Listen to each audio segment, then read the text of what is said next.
Hello everyone, welcome to my channel. Today I'm going to do first impression / set review of the upcoming set on Magic Arena through the OMENPATHs. It is a part of this new collaboration, Magic the Gathering and Spider-Man. So this through the OMENPATHs, it is Magic Arena exclusive set. Let's just see the cards. Let's talk about them. I haven't seen any of them. As always, I approach this set reviews from a limited set perspective, and also I'm calling them first impressions because I haven't seen the cards. I haven't read them all, so I'm going to read the card first, then just give you some thoughts, and you can also share yours, of course. Let's talk about the cards. Now, let's start with white as always. So here is the outlay. I don't know how, like, we cannot really make them bigger. I cannot not zoom. So let's just see how it works like this. I'm going to read the card anyways. I'm going to link if you're interested, maybe for your convenience. So anyways, first card is a Demi of the Silk Shoots for 2 mana. It is rare legendary creature, spider, human hero, 3/2 with flash, and it has 2 activate abilities. So for 1 mana, it gains flying until end of turn, and also for 1 mana and sacrifice it, creatures you control gain hexproof and indestructible until end of turn. Okay, I mean, it is rare, right? Yeah, should be. So, oh, hold on, MTGA Arena Store. Yeah, it is, like, yeah, as I said, I'm sorry. I'm getting distracted. Yeah, it is Magic Arena exclusive, of course. And it's going to be available, yes, by the end of the month. So, next week, the streamer event is coming up. So stay tuned for that. I will be part of it, and I'm very excited about it. So, hence we're doing a review. Because I'm going to play limited, and yeah, anyway, so this card, for a rare, it is of course not very exciting. I would say it is okay, it is a fine to drop, I would say, but considering it is a rare, it is like underwhelming for that slot, of course. But it's okay. Another good hit for Cauldron. Honestly, yes. If we're talking about standard, for sure. Yeah, these 2 activate abilities make them useful there. But you know what? It is white. So are we talking about just Cauldron? Maybe. So next up, what is it? Archangler's Skyrod. For 2 mana, it is uncommon artifact equipment. Equipped creature gets +1/+1 and has reach, and whenever this creature attacks, tap target creature and opponent controls, and equip cost is 2. You know what? For an aggro deck, I think I would play it. So now I'm just talking from a limited perspective, from a limited gameplay perspective. And yeah, like in an aggro deck, it is going to be something. So it is cheap equipment, well, 2 mana, but I mean still has pump, and the fact that it taps a creature your opponent controls, like in an aggro deck, is going to be good. Next up, Basil Cabaretti, Loudmouth Cabaretti. Are we back to New Capenna? Anyway, 2 mana, it's uncommon creature, 2/2 with flash. When it enters, choose one or both. Tap target creature and untap target creature. So you see, like, for limited, these 2 creatures. This is uncommon, this is very good to drop, and this is okay just because it's rare, you know what I mean? Like this maybe just better in that sense because it's uncommon. But yeah, I like it. It's a good to drop. Next up, Chosen by Valgavoth. Okay, now Duskmourn, huh? 4 mana enchantment aura. It's a rare enchant creature you control. It gets +2/+2 for each aura and equipment attached to it. All damage that would be dealt to you is dealt to enchanted creature instead. Ooh. Sorry, just reading the comments. So wondering if Basil can generate some combo. You know what? Maybe. You mean, of course, for Inconstructed. So coming back to this aura. No, I mean 4 mana. And like, all in all, I don't think this is like a limited card. It's not good. It's not good for limited, in my opinion. Next up, City Pigeon for 1 mana, 1/1 creature with flying. When it leaves the battlefield, create a food token. Ooh, this is nice. It's like an expandable creature. Maybe there is going to be some sort of sacrifice synergy. We have to see. I don't know.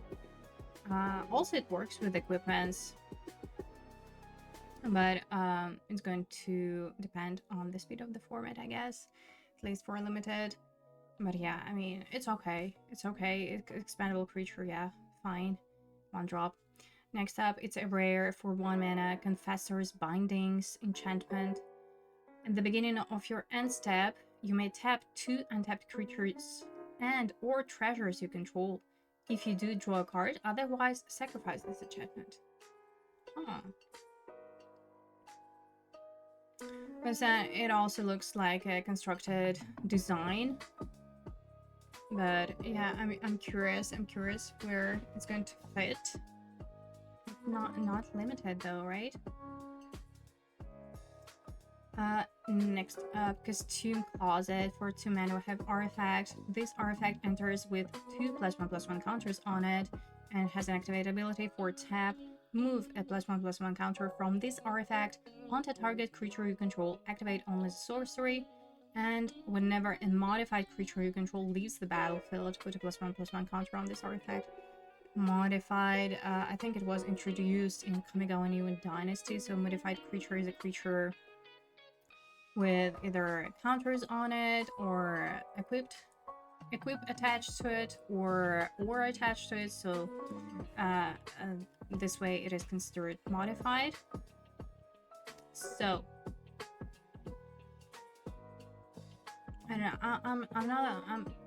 I'm not the biggest fan of cards like this in limited, and from what we saw, I don't know.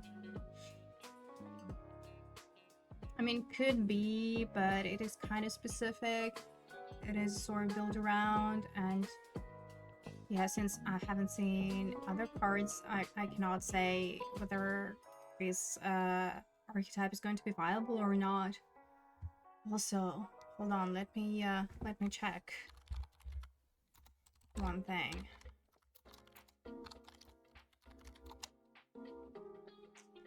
I want to see if the if Wizards established archetypes through the OMENPATHS set.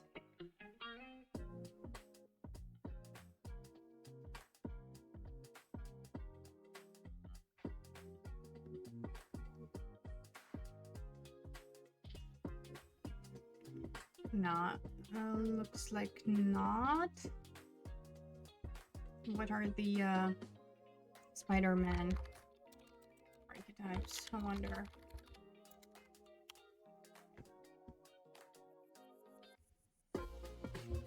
Where's the pre-release guide? I'm going to link it if you're interested. So for the OMENPATHS, it's a digital only, and this Spider-Man is going to be a paper set.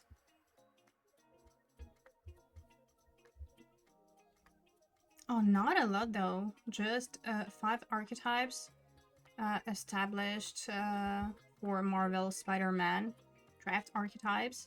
So Azor is going to be modified. Okay, now it kind of makes sense. Azor is called Modified Upgrade Doc Ock. and your other scientific geniuses with counters, auras, and equipment to push the boundaries. Alright, another archetype with white is Selesnya, and it's called Web Slinging. Peter Parker and other spider heroes repeatedly swing in to save the day, returning to your hand and entering again for bonus benefits. Okay. Interesting. So Selesnya is historically your +1/+1 archetype, draft archetype. But here they made it like blue-white. We shall see. Anyway, so okay, there is going to be a modified archetype, so it kind of makes sense. But again, it's a build around, so not at the highest peak, of course. Next up, Crime Scene Instructor for 2 mana. We have creature 1/1. This creature enters with a +1/+1 counter on it. When this creature leaves the battlefield, put its +1/+1 counters on target creature control. Okay, so this is good. This is your 2/2 for 2 mana with a bonus. So another expendable creature, another creature that fits this modified synergy. Okay, I like it. I see it now. Also detectives. So Karlov Manor. Hint, hint. Okay, I like it. Next up, Doorbell, whose web protects. And web, what does it mean? I'm sorry, we're going to figure it out all together. Again, I haven't looked at it at all, and maybe I should prepare better. So it's just 3/3 creature for 3 mana with Enweb. Let me just mechanics. So this is a new mechanic.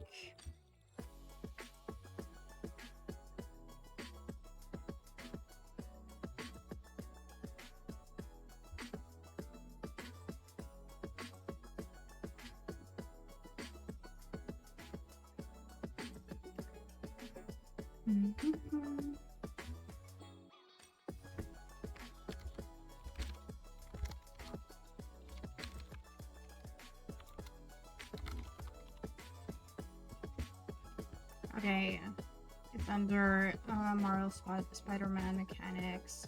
Web slinging, mayhem, connive. Modified. But there is no like, and there is no web. I guess in web is OMENPATHs specific. So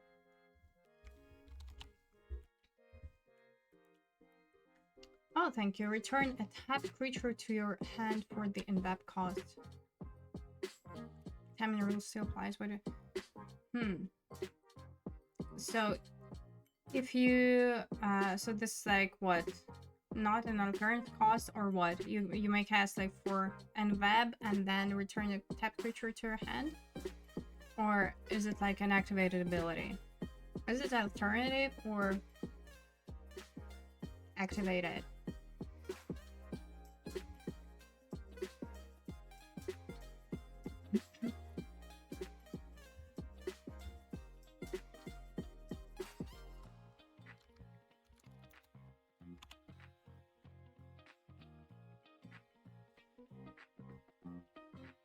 This is where I cannot find it on like official sources.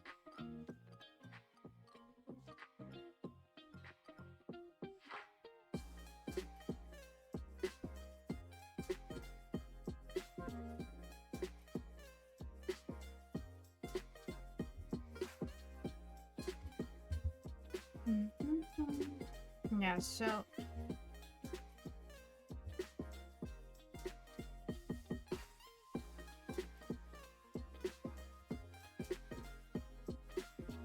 okay, so this isn't what you're saying. It is an alternative cost. Okay, thank you so much, because honestly, like I cannot find it just what straight away. It's weird though, no? That I cannot find it on any of the official channels. All right, let's move on. Let's see. Sure, sure, yes, can be counter. That's, yeah, that's clear. Listen, for 1 mana, 3/3, it's not the same as 3/3 for 3 mana, right?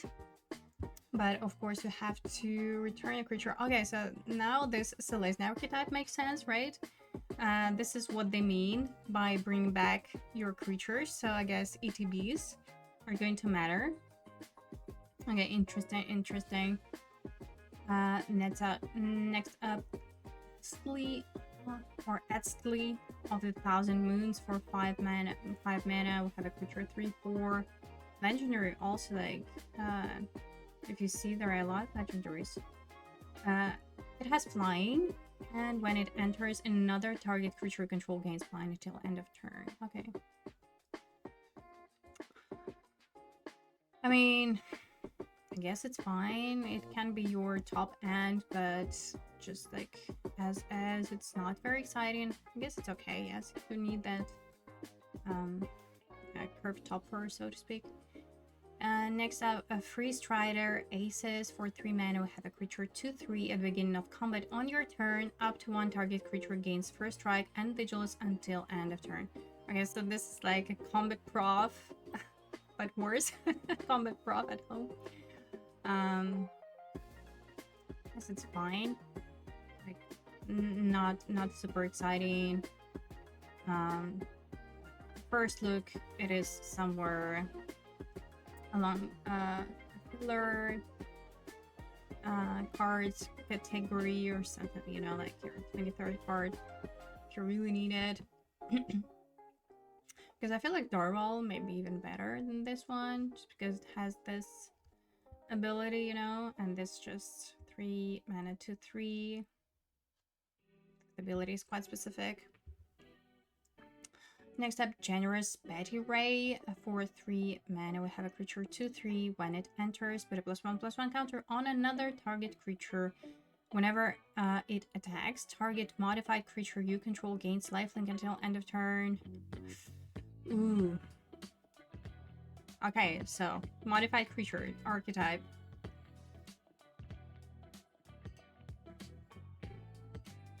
Guess it's okay. It's not great on its own. So there is sort of deck building cost. But I would assume if you're playing white, you're in this aggro category anyways. So you're building an aggro deck. And both Azorius and Selesnya, they seem like they meant to be aggro. So yeah, I guess it's fine, but yeah, like on its own. So if you do not have a poor presence, if you do not have any other creature, like this ability just fizzles, you know, it's just a 2/3/4/3, so you cannot put counter on its own. Yeah, like so. Next up, Lively Leap for 1 mana. We have instant. Target creature gets +2/+2 and gains flying until end of turn. If it's a spider, you gain 2 life. Okay, this is a nice combat trick. Very cheap, quite efficient. Also like flying. It may be even your oh my god, I cannot talk. Wincon I was looking for. If you need to deal that extra last damage. Heads up, Stain and Franjo. Thank you so much for your follow. Hello there. Yeah, it is good. It is totally playable, of course, and especially in an aggro deck. Next up, we have Enchantment Saga, and it's a rare for 2 mana, a most helpful weaver. So there are 3 chapters. First one, create a 2/1 green spider creature token with reach. Okay, already I love it. So for 2 mana, you have a creature. On next turn, put a +1/+1 counter on target creature you control. It becomes a legendary spider hero in addition to its other types. And third chapter is target creature you control gains double strike until end of turn. Okay, I mean, it's good. It is your basically 2-drop with bonuses, with benefits, so to speak, on the upcoming turns. I like it. It's good. It's not, of course, a bomby bomb. It's not a bomby rare, but it is a solid one. And yeah, I like it. It's good. Next up is Mothwing Shroud for 3 mana. We have enchantment. When it enters, exile target non-land permanent and opponent controls until this enchantment leaves the battlefield. Perfect, you know, premium removal in white, as it has always been. Next up, Principled Referee. For 4 mana, we have a creature 2/3. When it enters, choose one. Put a +1/+1 counter on each of up to 2 target creatures. Okay. Or return target creature card with mana value 2 or less from your graveyard to your hand. You know what? Can be something. Again, I'm thinking this modified creatures archetype. Also, at this stage of the game, you probably will have something to return from your graveyard if you need to.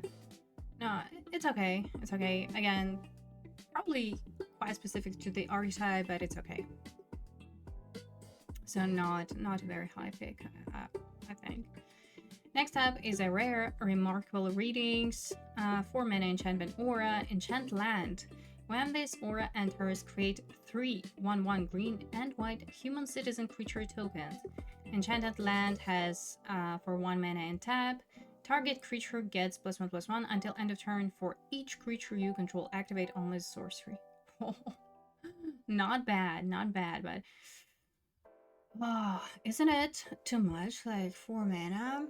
Gonna be like a little bit constraining, no? At the same time, well, for 4 mana we get 3 tokens. It's probably not so bad, you know? It's definitely better than the sorcery, thanks to this activated ability. But the problem is that you can only activate a sorcery. Why?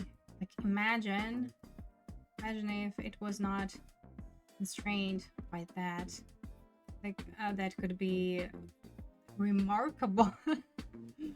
A remarkable threat of activation.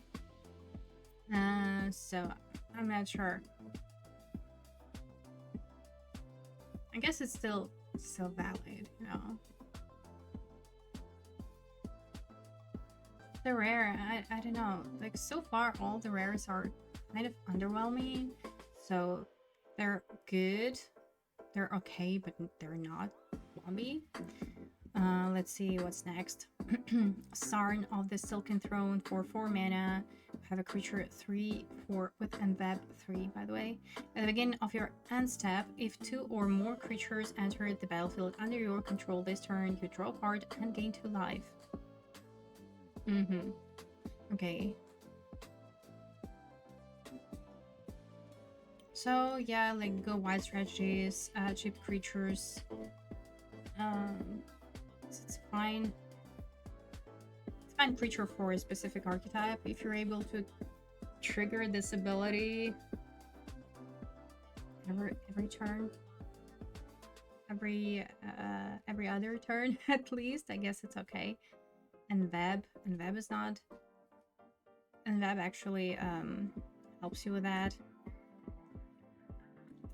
Yes. But you said that to cast it for the Enveb cost, you have to bring back a tapped creature to your hand. So I don't know. I guess we have to play to see how it works, right? Next up, Spectacular Tactics. For 2 mana, we have instant. Choose one, put a +1/+1 counter on target creature control. It gains hexproof until end of turn. Or destroy target creature with power 4 greater. You know what? I quite like it. So it's a model card. Both modes may be useful in a white deck. So yeah, it's okay.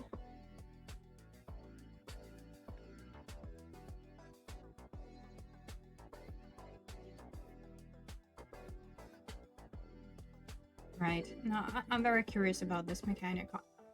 Like, I'm looking forward to see how it works. Next up, Sudden Strike. For 2 mana, have instant destroy target attacking or blocking creature. Now, compared to Spectacular Tactics, this is, like, it's okay if you, like, really need to have removal, if you're missing on that interaction in your deck, but otherwise, you know, the problem with cards like this it is a quite defensive design, and from what I saw and from the established archetypes, I would assume that if you're playing white, it's an aggro deck, so that's like the only thing. Next up, Suri's Spider Silk Innovator, and it's a card that can be transformed, so let's read. It's a mythic, right? For 2 mana, we have a creature 0/1. When it enters, create a 2/1 green spider creature token with reach, and it has an activated ability for 4 mana, 1 green, 1 white, and 1 blue. Transform, activate only as a sorcerer, and it transforms into Suri's Silk Deck Vanguard, a creature with vigilance and reach 4/4. Each legendary spell you cast that's 1 or more colors has a web in this band colors green, white, and blue. Okay, interesting. So does it like hint that there is a multicolored set? Or I mean, it's fine to splash anyways, right? So like, this is good. So for 2 mana you have 2 bodies, and then like eventually it becomes a creature. So of course, if you cannot transform it, if you don't have mana, it's like, yeah, underwhelming. So you need to have access to these 3 colors, right? No, it's good, of course. I would first pick it. And yeah, when I assess rares and mythics, the first question is, would you first pick it? Would you first pick this card? I think I would, and then yeah, see how it goes. But bear in mind that I haven't seen other cards. I'm just assuming that maybe it is Celeste, and then you can like splash blue, because usually green has a lot of access to this mana stabilization. But yeah, we'll find out. And next mythic is Verilax, the Heaven Skin, for Whoopin, 5 white mana, which is already, you know, very difficult for limited. But anyways, what does it do? It is a 5/5 creature. When it enters, if he was cast, return target creature card from your graveyard to the battlefield. If damage would be dealt to Verilax, prevent that damage and put that many +1/+1 counters on him. No, it doesn't have any sort of evasion, but if the ability is pretty strong. So Suri's, I would first pick it. This, I would not, just because of the mana cost. Even in a 2-color deck, like, the question is, when would you be able to cast it, like, realistically? So probably pass.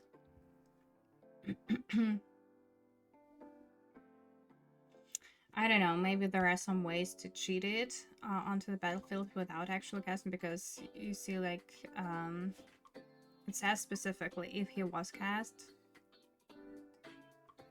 Maybe, or maybe it's just here to, you know, prevent it from being that broken from the any sort of reanimation spells. I don't know. Then it kind of doesn't make sense. No, I don't like it. Next up, Yira and Oski, Weaver and Guide. For 3 mana, we have a creature 3/3 with Unweb 1 white mana. As it enters, look at an opponent's hand, then choose a card type other than creature. Spells of the chosen type cost 1 more to cast. So I think that all of the Unweb cards, or cards that have this mechanic, they're good, you know, it just gives you options. So already I quite like it, but it doesn't look like a limited design. It looks like more of a constructed design, of course, because in the limited, creature is like you basically play creatures mostly, right? So it is the majority of card type. Next up, Zora Spider Fancier. For 1 mana, we have a creature 0/2. Human citizen. Like, honestly, I like all this hints to this different previous planes. Whenever another creature you control enters, you gain 1 life. If it's a spider, put a +1/+1 counter on it.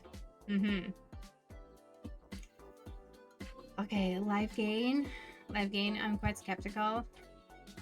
So it is an enabler. Are we going to get a good enough payoff for it to be a solid, like, sub archetype? I'm not sure.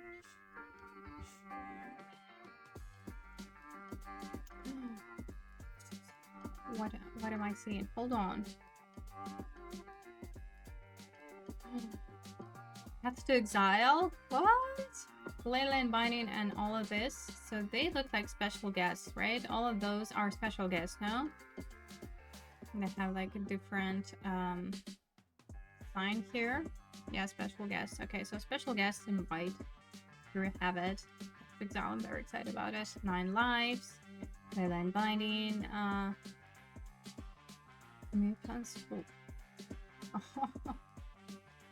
Nice. Reprieve, Rest in Peace, Wedding Ring. Hold on, I don't know this card. So prevent all damage that would be dealt to you and planeswalkers who control this turn by sources you don't control. If damage from a creature's source is print this way, it deals that much damage to that creature. If damage from another creature's source is print this way. Okay. So this probably pass. Leyline Binding. We have to see how easy or not. Like, are we even gonna get this domain? But you know, for 3 mana, it is also like, it is fine. 9 lives. I'm not sure how it's gonna be unlimited, to be honest. Probably not. So past exile, premium, of course. Premium removal, reprieve is good. Rest in Peace, also not for unlimited. A Wedding Ring for 4 mana artifact. And it is in a mythic slot. So when it enters, if it was cast, our opponent creates a token that's a copy of it. Whenever an opponent who controls an artifact named Wedding Ring draws a card during their turn, you draw a card. Whenever an opponent who controls an artifact named Wedding Ring gains life during their turn, you gain that much life. Oh.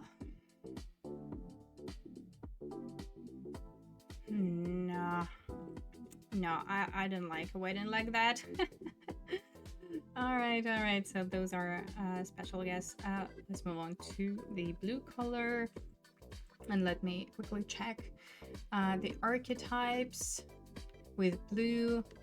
So those are Marvel Spider-Man draft archetypes. So modified, it is Azorius. Demir is called Villain's Connive. So Connive is a mechanic that makes comeback to this set. And that's it. Crispy Burnt Christ. Thank you so much for a follow. Alright, first blue card here is Arala Hadron Scalar. For 4 mana, we have a creature 3/3 with flying. It has an activated ability for 2 mana. Exile this card from your graveyard. Put a +1/+1 counter on target creature. It gains flying until end of turn. Activate on this sorcery. Oh, I like it. Again, fits perfectly this Azorius modified theme archetype. So I love this hint that Orala is from Zendikar. Ah, nice. Hello there. Just, you know, doing my first impressions of through the OMENPATHS set in terms of limited gameplay. So next week, the streamer event or early access is coming up, so stay tuned for that. I'm very excited to play it, to participate in it. Nice. Yes, so this is part of this Marvel Spider-Man coming set. So Spider-Man, it's going to be on paper and through the OMENPATHS is digital only. So here we are. Next up, Argeir, Tidal Spinner. For 3 mana, we have a creature 2/2. When it enters, return up to 1 target non-land permanent to its owner's hand.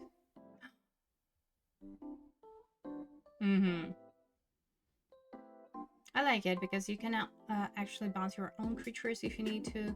If not, you know, it's a tempo card, you bounce your opponent's creature. May work with MVAP too. Okay, I like it. Also non-land permanent, so not necessarily creature. Yeah.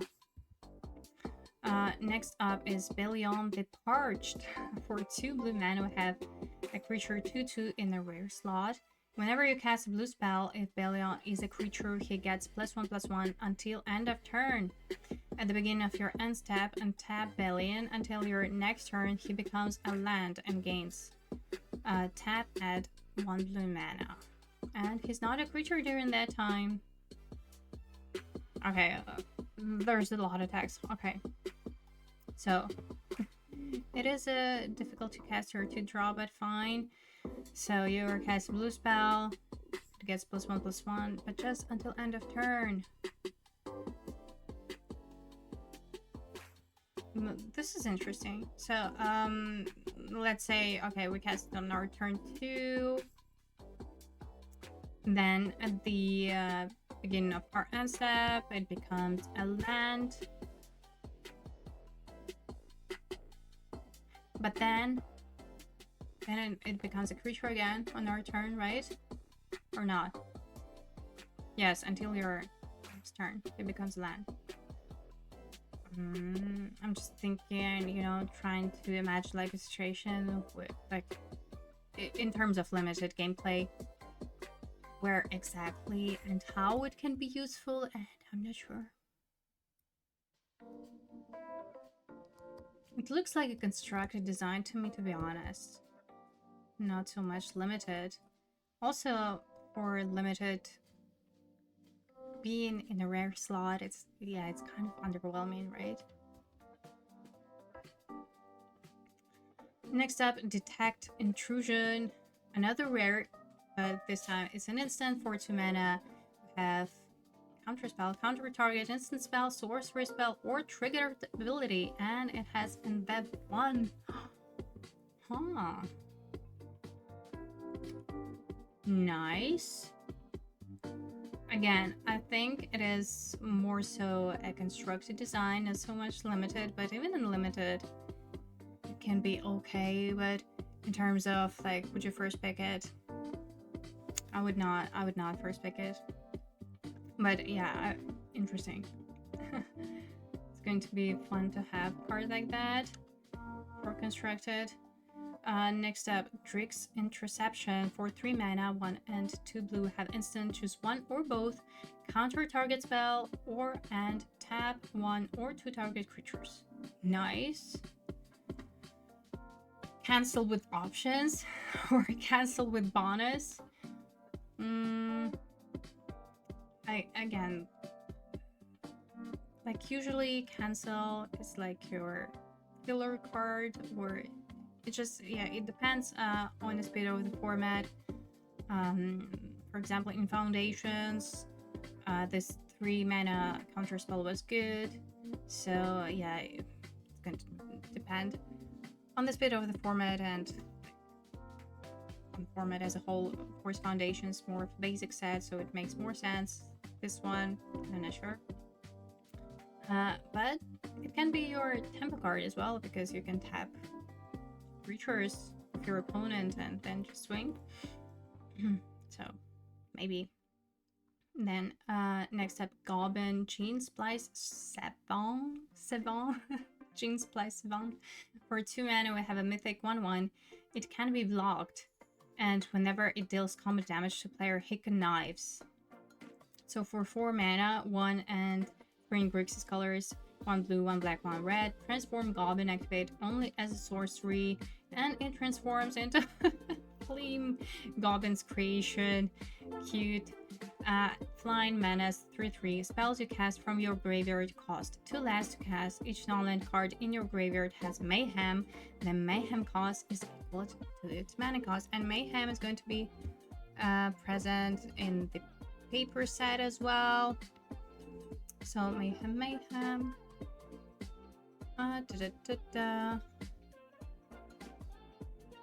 So Mayhem cost. You may cast this card from your graveyard for Mayhem cost. Okay. If you discarded it this turn.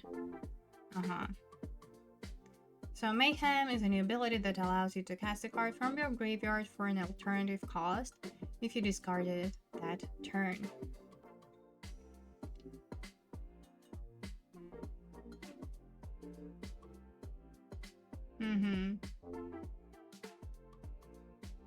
So that's where, you know, connive matters. Okay. Yes, I'm just going to read this article. So yeah, to get the Mayhem started, you're going to need a way to discard cards. Maybe your opponents will play along, force you to discard a card. If that happens, you can turn the tables, discard a card with Mayhem, and cast this card. Or connive, yeah. As I was saying. Right. This is interesting. This is like an advanced mechanic sort of a deal, and I like it. Okay, cute, interesting. I would first pick it for sure. So just like even on its own, it's good, you know. It can be blocked. It connives, and then when you transform it, just like an added bonus, basically.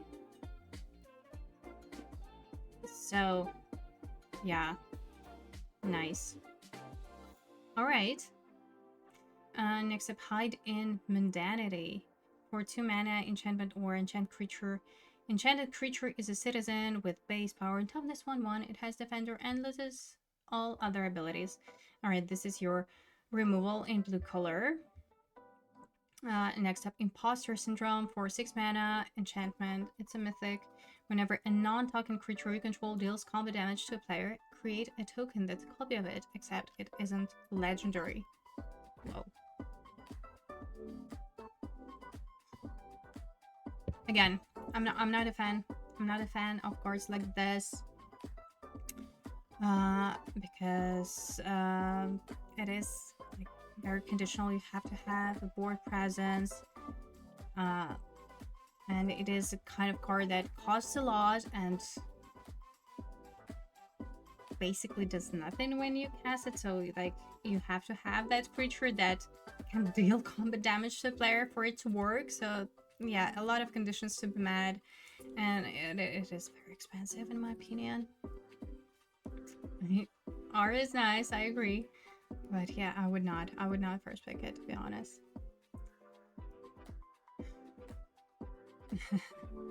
Lost in Litiar. Oh, call time. Let's go. It is a rare enchantment saga for 4 mana. First chapter is Surveil 3. Second, when you next cast a creature spell this turn, copy it, except the copy isn't legendary. Nice. And third chapter is choose a card name. Whenever a creature with the chosen name deals combat damage to the player this turn, draw a card. Awesome. I love it. Honestly, nice. I think like it may look a little bit slow, you know, for 4 mana. We tap out, we invest a turn for just Reveal 3, but then when it starts working, it's good. And I think, you know, mana cost justifies like all of that pretty nicely. So I would assume you have at least one creature on the battlefield. So, and then Surveil also like filters out your top decks, which makes sense for the upcoming chapters. No, I like it. I would first pick it. And in terms of archetypes, it looks more of a control kind of card. Demir, but you know what? Maybe I would play it in Azorius too. Next up, Mirada, Neuron Hacker. For 1 mana, we have a rare creature, 0/2. Whenever you draw your first or second card each turn, put an Ingenuity counter on Mirada. And it has an activate ability. For tap, you may cast an artifact spell from your hand with mana value less than or equal to the number of Ingenuity counters on Mirada without paying its mana cost. Okay, so now this is probably a straight up constructed design. I don't know. I don't know how many artifacts there are in set, but I'm not going to first pick it for sure. I think it is quite specific, like too specific. So yeah, it is a constructed card. Next up, Obscura Alley Lurkers. For 3 mana, we have a 2/1 creature with flash. Whenever this creature attacks, it connives. Okay, so it doesn't have any sort of evasion, but it has flash, so you know, yes, I think that this tempo archetype, it's coming together. So let's say like we played sneakily at the end of your opponent's turn. Yeah, it could be something. Connive. Next up, Alk's Mouth Many Eyes. For 6 mana, we have creature 4/4. You may look at the top card of your library anytime. You may cast spider spells and non-creature spells from the top of your library. And whenever you attack, you may mill a card. Interesting. So 6 mana. 6 mana looks like a lot. It is a 4/4 creature for 6 mana, but the static abilities are pretty nice. I mean, it is quite specific though, right? Like for this ability to work, there is a certain deck building cost. I mean, you may cast spider spells and non-creature spells from the top of the library. For it to work, you need to have a lot of them. If you do, then sure. It may win you the late game for sure. Next up, Outsmart the Amateur. For 5 mana, instant, choose one. Either draw 3 cards or counter target spell, draw a card. Sure. I mean, I would play it if I were building a control sort of a deck. Sure. Next up, Ozor, Chronicler of Collapse. For 5 mana, we have a creature 4/5. As long as there are 8 or more cards in your graveyard, Ozor has base power and toughness 8/8. As long as you control another villain, Ozor has hexproof. Human scientist villain, nice. There are a lot of spiders. Yeah, that's true. A villain. Okay, so this is a card for this Connive deck, for sure. I guess it's okay. So basically, what is the payoff for filling your graveyard? So for 5 mana, you can have a creature 8/8 without evasion. I'm not sure. Like, honestly, it may not be that good. For next up, Phantasmal Vision. For 2 mana, we have a creature 1/3, Blind Vigilance. Whenever this creature attacks, mill a card. Also, yeah, not on the Connive, but self-mill. Okay, now we see it. Self-mill. It's okay. You know what? It is your defensive 2-drop. I like it. I think it's good. Next up, Pinnacle Research Team. For 4 mana, we have a creature 1/5 with an activated ability. For 7 mana, draw 2 cards. No, I don't know. Honestly, if it costs like 3 mana, then maybe, but 4 mana, 1/5. Like, I get it. I get that it is a defensive creature, but no, for 4 mana. 4 mana, maybe it's not enough. Next up, Robotics Mastery. For 5 mana, we have Enchantment Aura with Flash. Enchant creature. When this aura enters, create 2/1/1 colorless robot artifact creature tokens with flying, and enchanted creature gets +2/+2.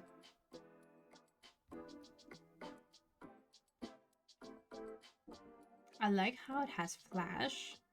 so it gives you flexibility, but as always with any auras, you need to pick the right moment, because this is the worst when you're trying to cast your aura or like enchant your own creature and you get a removal response, you know? So be careful. I think it is playable, but I'm not a fan. Next up, Secret Identity. For 1 mana instant, choose one. Either Conceal. Until end of turn, target creature you control becomes a citizen with base power and toughness 1/1 and gains hexproof.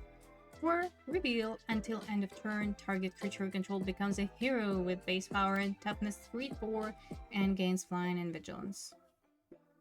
So, a sort of like elaborated snakeskin veil. Yeah, pretty neat. You know what? I quite like it that you can use it both ways. You can use this combat trick, you can use this protection spell. I guess it's fine. And just 1 mana. Good.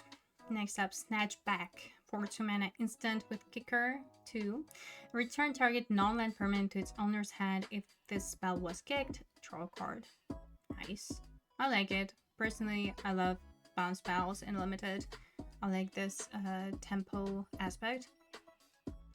And Kicker, sure, very nice addition. Next up, we have a rare Spectral Wristed Chain. For X and 1 blue instant, exile X target artifacts and 4 creatures. Return the exiled cards to the battlefield under their owner's control at the beginning of the next end step. Okay, I see ya. Oh, this is nice. This is a very good card. You can use it again both ways. You can either exile like your opponent's board and then just go for lethal, or if you have a bunch of ETB effects, you can exile your own creatures, or like block then exile your creatures. Oh, I like a card like this. You can use it in a bunch of different ways and in different situations. Nice. True, yes. Protects your own creatures, yes, from the sweepers. Exactly. Next up, Unstable Experiment. For 2 mana, we have instant. Target player draws a card, then up to 1 target creature you control connives. Okay, so it's a nice cantrip. Alright, okay. Yeah. Don't have much to say. I guess it's playable if you really need to. If like a non-creature spell's count matters. So if you need to have a lot of, or like a certain amount of non-creature spells, then it's fine cantrip. Again, like this drawing cards, maybe like 2 cards per turn. If this matters, then sure as well. Knives. So which means that you would draw like 3 cards a turn. Nice. Next up, Vazin, 2-Faced Trickster, 4 mana, creature 2/3. You may have Vazin enter as a copy of a creature you control, except his name is Vazin, 2-Faced Trickster, and has Mayhem 3. So, if you discarded Vazin, you may cast for the Mayhem cost from your graveyard, and basically instead of 4 mana, it costs 3. But yeah, like same as with NVEP, this alternative cost implies a certain deck building cost. But okay.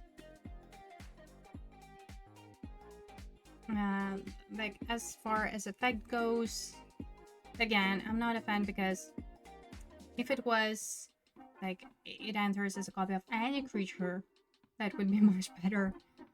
Because if you're in a position when you're behind and you do not really have like a solid creature, and as opposed to your opponent, it's like, you know, it may become very awkward. But if you were able to copy your opponent's creature, it, you know, could stabilize you. But that's why it's not as great. But I guess it's okay. Yeah, not a fan, to be honest. Next up, Vexed Bots, 2 mana. Creature, artifact creature, 1/1 with flying. Whenever Whenever another villain you control enters with a +1/+1 counter on this creature, this ability triggers only once each turn. Okay, so blue color is all about villains. By the way, Vazin is also a villain. We're talking how there are many spider creatures, but I guess villains as well. You see, like, and next is going to be villain as well. Huh. Okay. So for 2 mana, we have a 1/1 flyer. I would assume it's not going to be very difficult to draft enough villains to trigger it, but maybe not worth it. I'm not sure. Next up, the Watcher of the Road, 4 mana, 3/3. It's a rare. When the Watcher of the Road enters, create a 3/3 blue illusion villain creature token for each non-token villain you control. What it is, like a villain typo. Exile those tokens when the Watcher of the Road leaves the battlefield. Huh. Imagine if you have even if you have like a two villains already. Not bad, right? Yeah, honestly.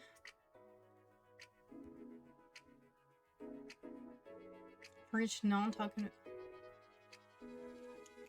Hold on. Already, it counts as well. Well, this is great. Honestly, this is great.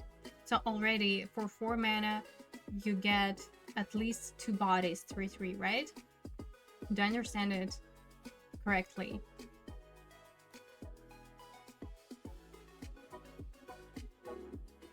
Oh, this can be, like, honestly crazy. All right. I like it. This is the first pick for sure. Next up, Clever Impersonator, 4 mana. It's a mythic. Okay, so now we're moving on to the special guests in blue. Okay, Clever Impersonator. You may have this creature enter as a copy of any non-land permanent on the battlefield. This is what I'm talking about. Also, Shapeshifter. Nice. Counterspell. Let's go. Lorthos, the Tidemaker. Whenever it attacks, you may pay 8. If you do, tap up to 8 target permanents. This permanents don't attack during their controller's next attack step. So for within 8 mana, we have an 8/8 and all of the flavor that comes along. Mind Break, a trap. If an opponent casts 3 or more spells this turn, you will pay 0 rather than pay the spell's mana cost. Exile any number of target spells. And this actually makes him useful. Probably like a sideboard card, but being it's a mythic, like I wouldn't first pick it. Same goes with Lorthos. Mystic Confluence, 5 mana instant. Choose 3. You might choose Stay mode more than once. Counter target spell until its controller pays 3. Return target creature to its owner's hand or draw a card. Okay. Yeah, I would first pick it. It's a rare. It's in a rare slot with Thunder. Nice. Right of Replication.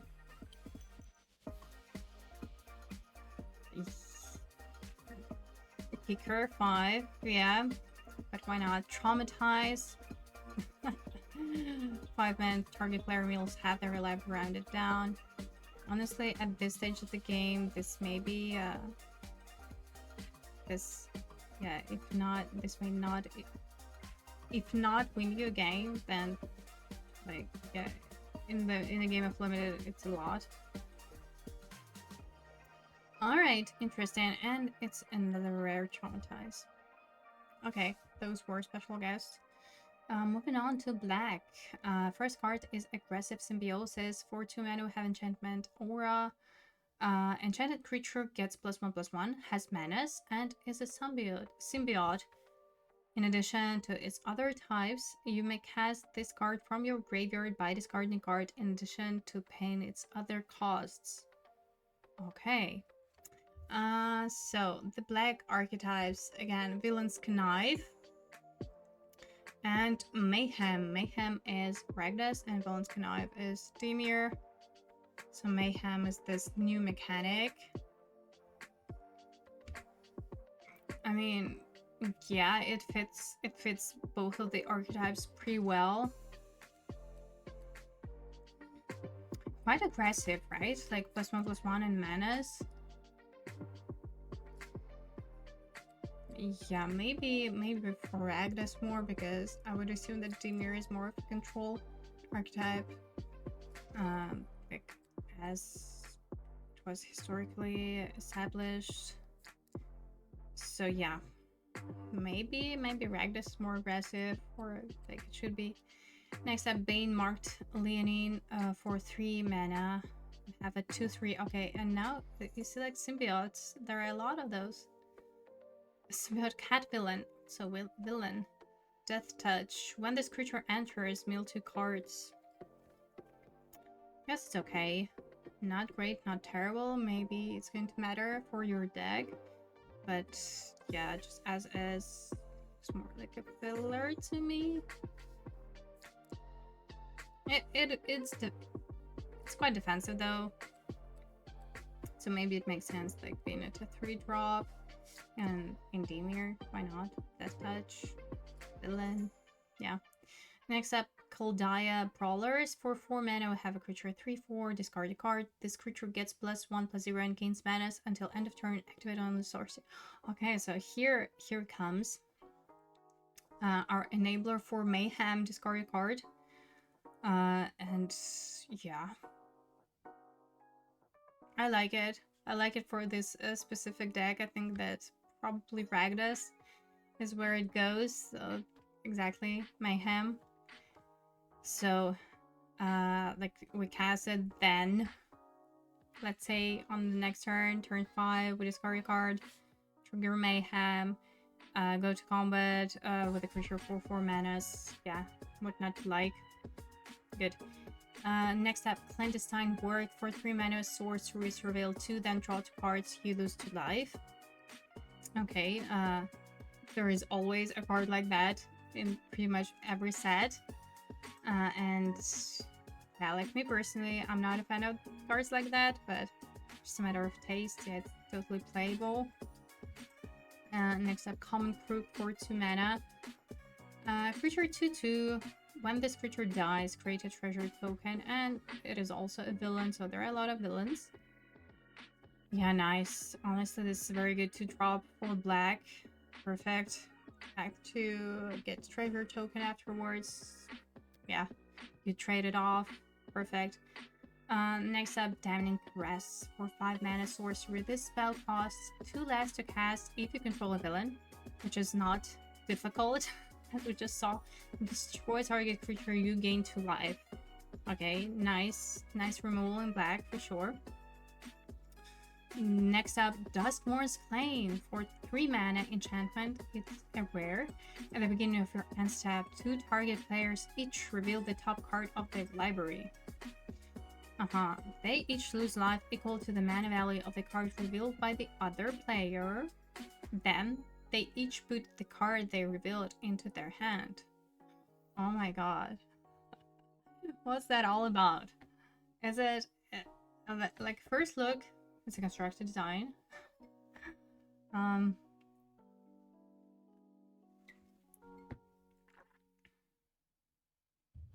Because otherwise, like, why?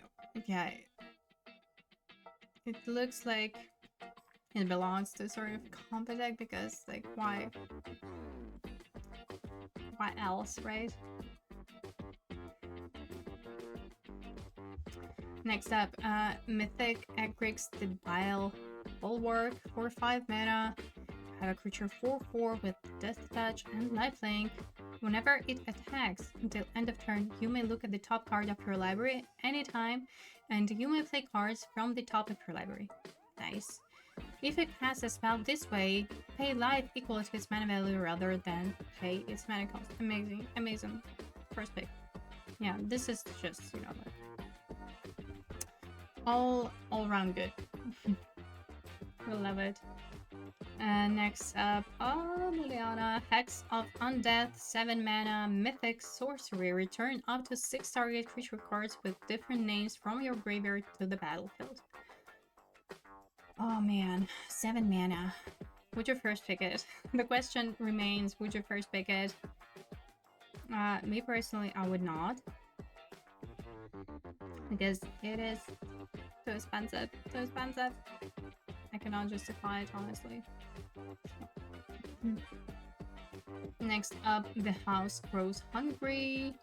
It's a rare 3 mana enchantment saga. First chapter, destroy target creature.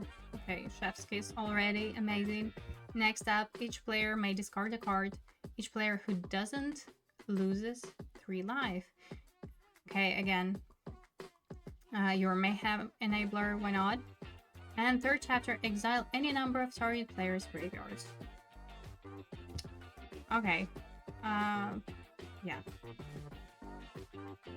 Honestly, I think it's gonna be played and constructed as well. Yeah, it's good. Like, this card goes both ways. It's going to be good and limited. Like, maybe a third chapter is like unlimited, but first two are good, and especially the first one.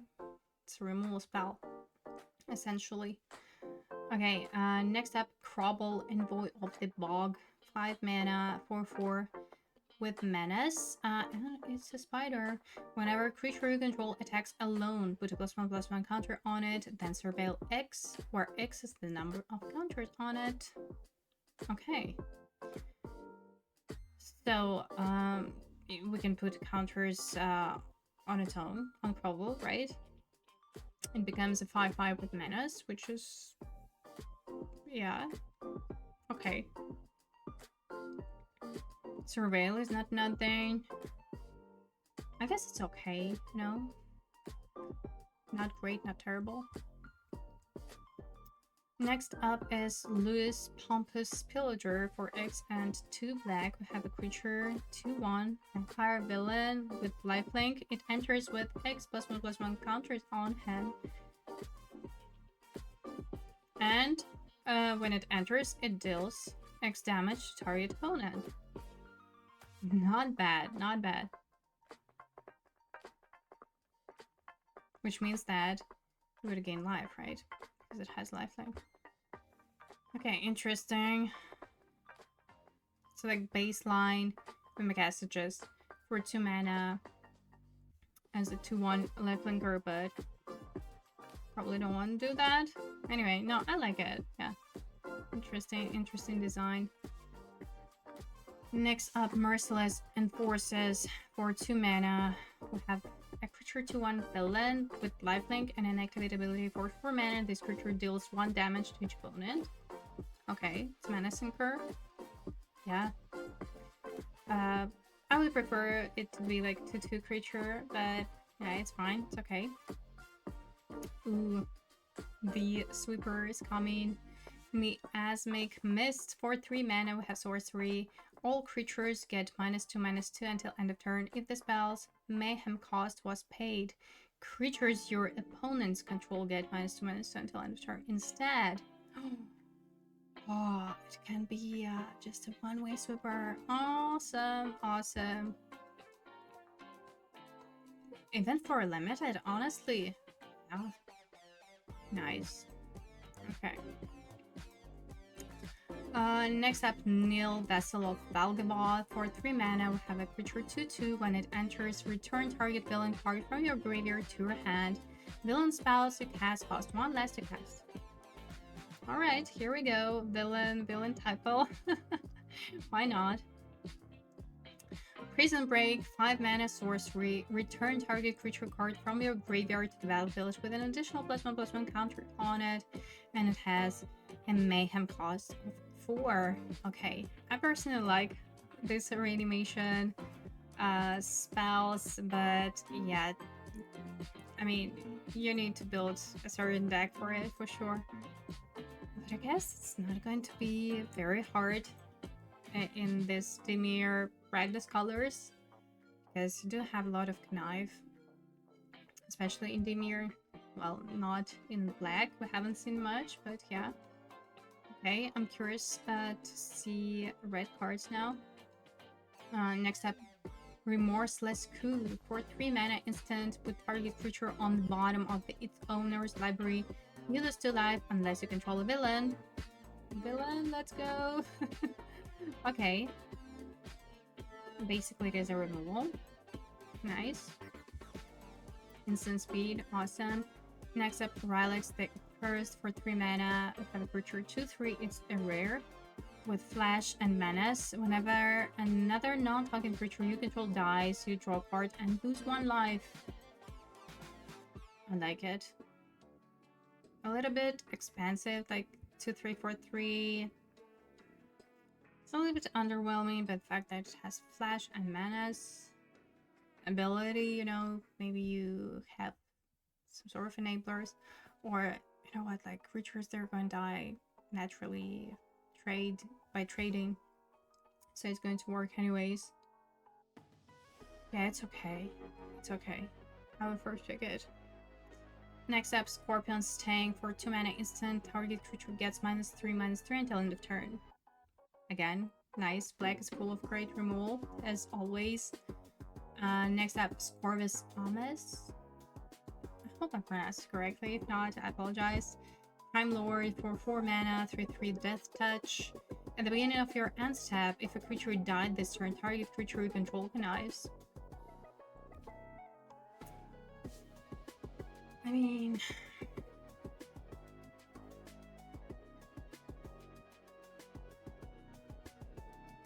like, it can also connive. I don't know, to be honest, like, it's hard to like create cards like this because for 4 mana, 3/3 Death Touch may be underwhelming. However, the ability is good. Also, this is probably the first card, the first black card that says connives. So, I mean, your creature connives for something. But it's quite conditional for a certain deck building cost. I mean, if you're able to put counters on it, like eventually it may become like a 2-1 trade in combat. But yeah, like, I don't know. Next up, the Terminus of Return for 2 mana, mythic legendary artifact. Indestructible. 4 tap, add 1 black mana, and another activate ability for 7 mana and tap, exile a creature you control. Harness the Terminus of Return. What does it mean? Origin. At the beginning of your upkeep, return target creature card from your graveyard to the battlefield. Ooh.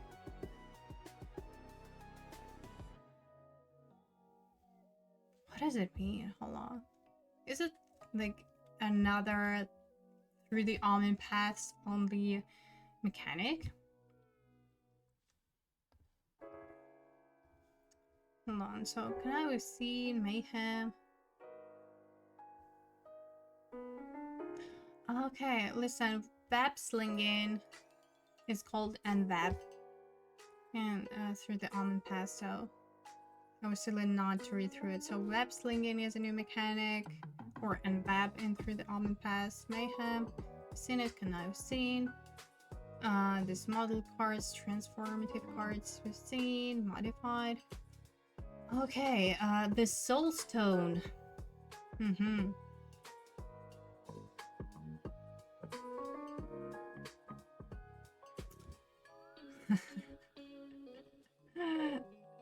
I'm going to read the card from the article. Stone. Stone. Okay, it's the same. So on paper, it's gonna be called the Soul Stone, and in digital, through the OMENPATH pass, it's called the Terminus of Return. So.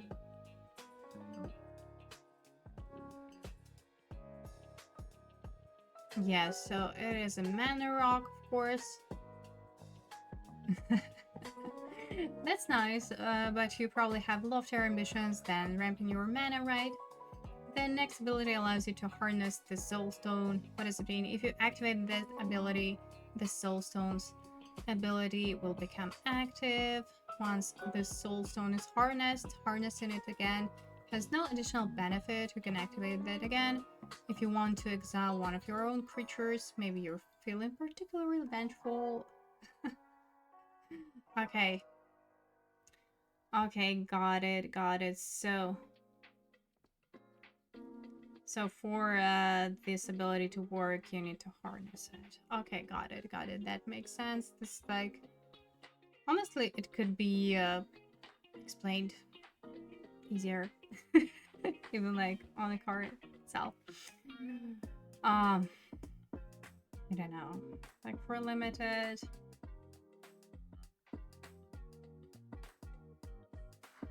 I wouldn't. Honestly, I wouldn't. Next up, Tethek's Gift of Malice, 5 mana, Death Touch, 4/5.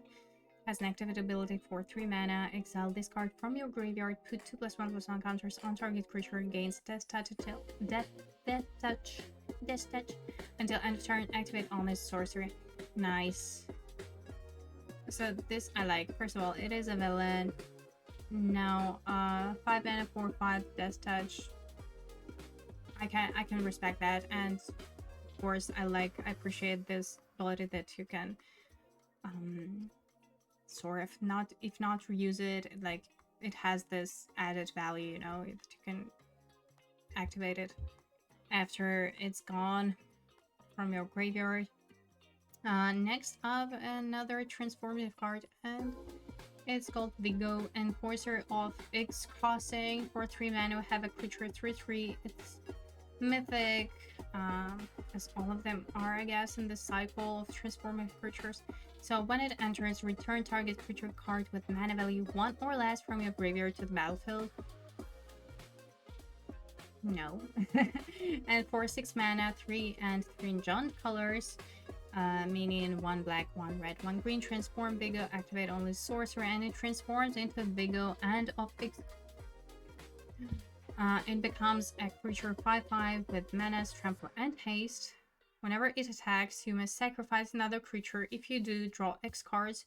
Then you may put a permanent card with mana value X or less from your hand onto the battlefield, where X is the sacrificed creature's mana value. This sounds all like very powerful. Like, my problem is that, like, on its own, it's like underwhelming, you know. It's a 3/3/4/3, then you have to wait. You have to have access to all this mana for it to do something. At the same time, when you transform it, it instantly attacks because it has haste. I don't know. To be honest, I'm not sure. Like, would you first pick it? To be fair, I'm not sure I would. I think like previous cards, white and blue, were better. The payoff were better.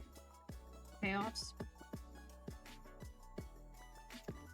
Anyway, next up, Villainous Wrath. For 5 mana sorcery, it's a rare slot. Target opponent loses life equal to the number of creatures they control, then destroy all creatures. Nice. Nice. This, yeah. Fun sweeper. The fact that it makes your opponent loses life is insane.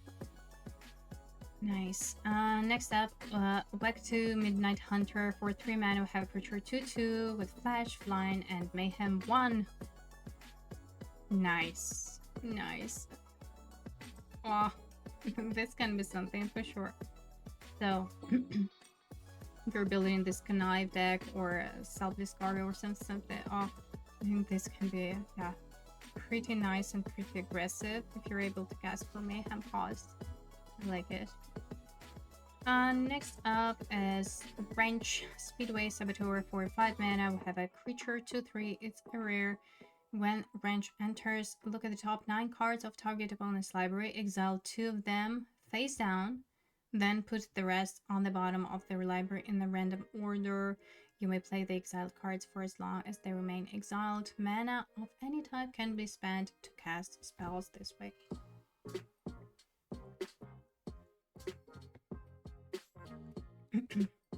This is pretty neat.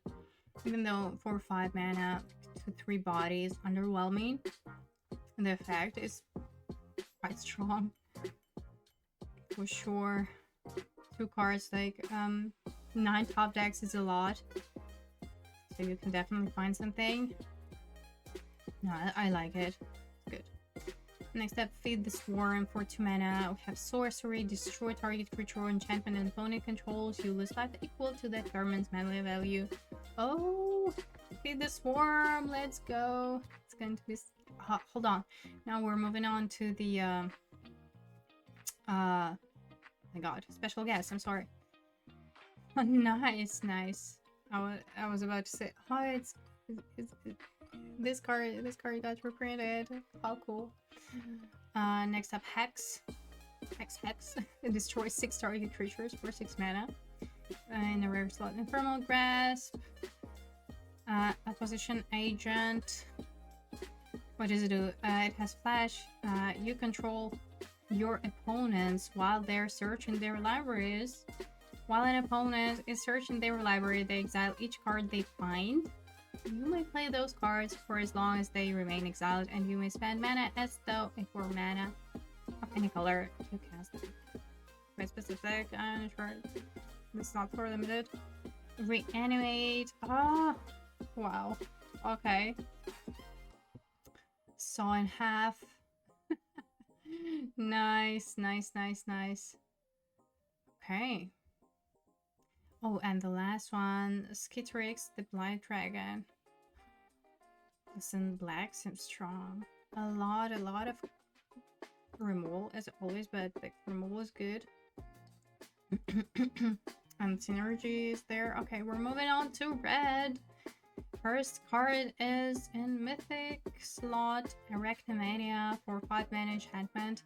The legend rule does not apply to spiders you control. Whenever you cast a spell from anywhere other than your hand, you may copy it. If you do, you may choose new targets for the copy. If the copy is a permanent spell, it gains haste. Do this only once each turn. Okay, so what does it mean? So whenever you cast a spell from anywhere other than your hand, which means like graveyard, right? Mayhem. Is it worth it? Would you first pick it? Arachnomania. To be fair, I'm not sure I would go there. Okay, you would need to have a lot of mayhem spells and ways to trigger that, to enable that. So I don't know. For now, I'm skeptical about Arachnomania. Probably not. Probably pass. Yeah. Maybe just, you know, it's either too hard to like make it work, or like it may just become an overkill. I'm not sure if you really need it. Next up, Bio. Irritable Instructor for 3 mana. We have a creature 2/3. It is villain. With flying, you don't lose unspent red mana as steps and phases end. Whenever you cast an instant or sorcery spell, add 1 red mana. When Bio leaves the battlefield, you may pay X. And when you do, he deals X damage to target player. Again, for a rare, it is probably underwhelming. If we're talking about limited gameplay, the mana cost, you know, may be difficult. This double red is not very splash friendly, so to speak. So you really need to be in red if you want to play it. The ability is like, so I would say again in limited, just a 2/3 flyer for 3 mana. I don't know.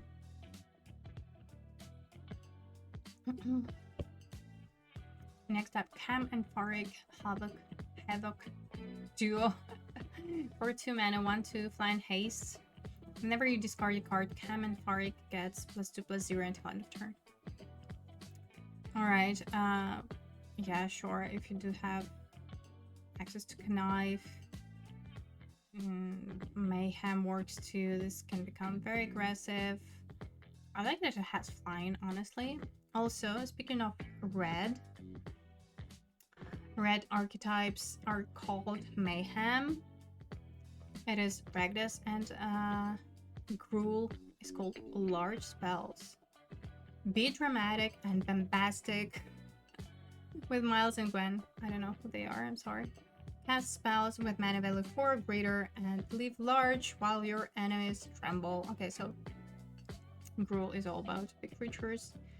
As always, as it usually is. Okay.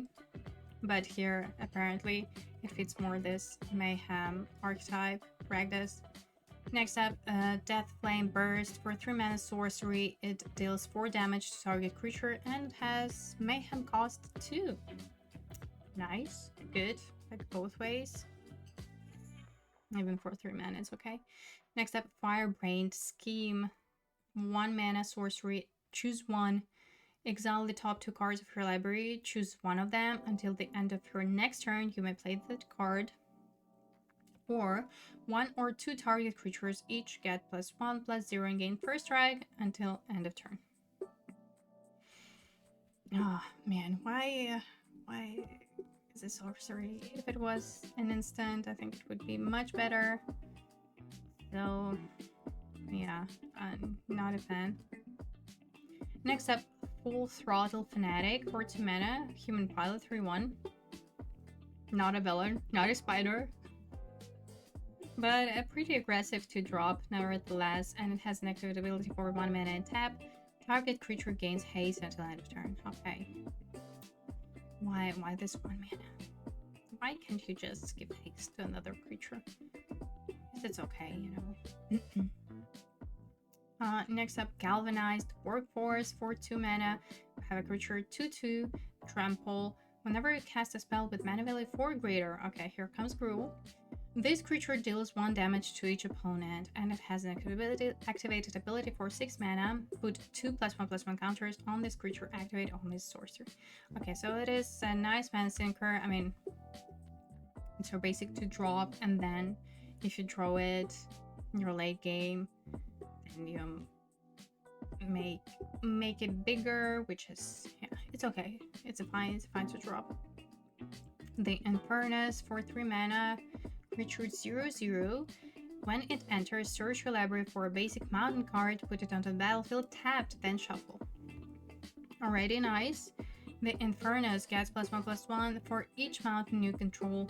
When the Infernus leaves the battlefield, sacrifice that. And it's a villain. What do I think about it? Oh. Listen, in a game of limited, it may not be as big as we want it to be. However, I like that it sort of ramps you out. Basically, it's just your ramping out effect. Like the rest, I guess, we may not care so much. But I don't like that you have to sacrifice the land, however, when it leaves the battlefield. If not for that drawback, I think it would be good. Because, like, maybe even a solid body and a ramping spell as well. I don't know, but like, why? Why sacrifice land? Next up, Kazoo, Ruthless Rival for 6 mana. We have a 5/5 creature. During your turn, Kazoo has first strike. When it enters, he deals 2 damage to target creature and 2 damage to that creature's controller. Nice. Honestly, love it. And then great top end. Next up, Python Rage Incubator for 5 mana. Dinosaur villain. Oh my god. A dinosaur can be a villain. Come on. 5/4 with manas and an activate ability for 2. Discard this card. Until end of turn, target creature you control gets +3/+1 and becomes a dinosaur in addition to its other types. Ooh. Okay, this is pretty neat. So, this is like your creature, but also it may be your combat trick. Why not? Okay. Next up is a rare Kraza, the Swarm as 1 for 2 mana. We have a creature 2/1. That is a spider. With Riot, other spiders you control have Riot. Spells and abilities can be countered, damage can be prevented. Another mechanic, Riot. What does it mean? Haven't seen it, right?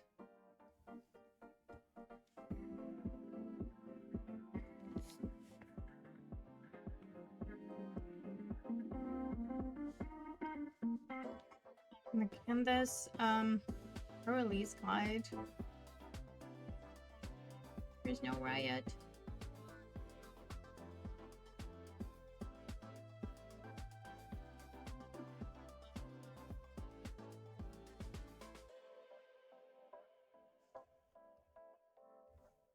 Maybe I can hold on. Okay, maybe I can find it without, like, through the OMENPATHs. Oh, hold on, riot.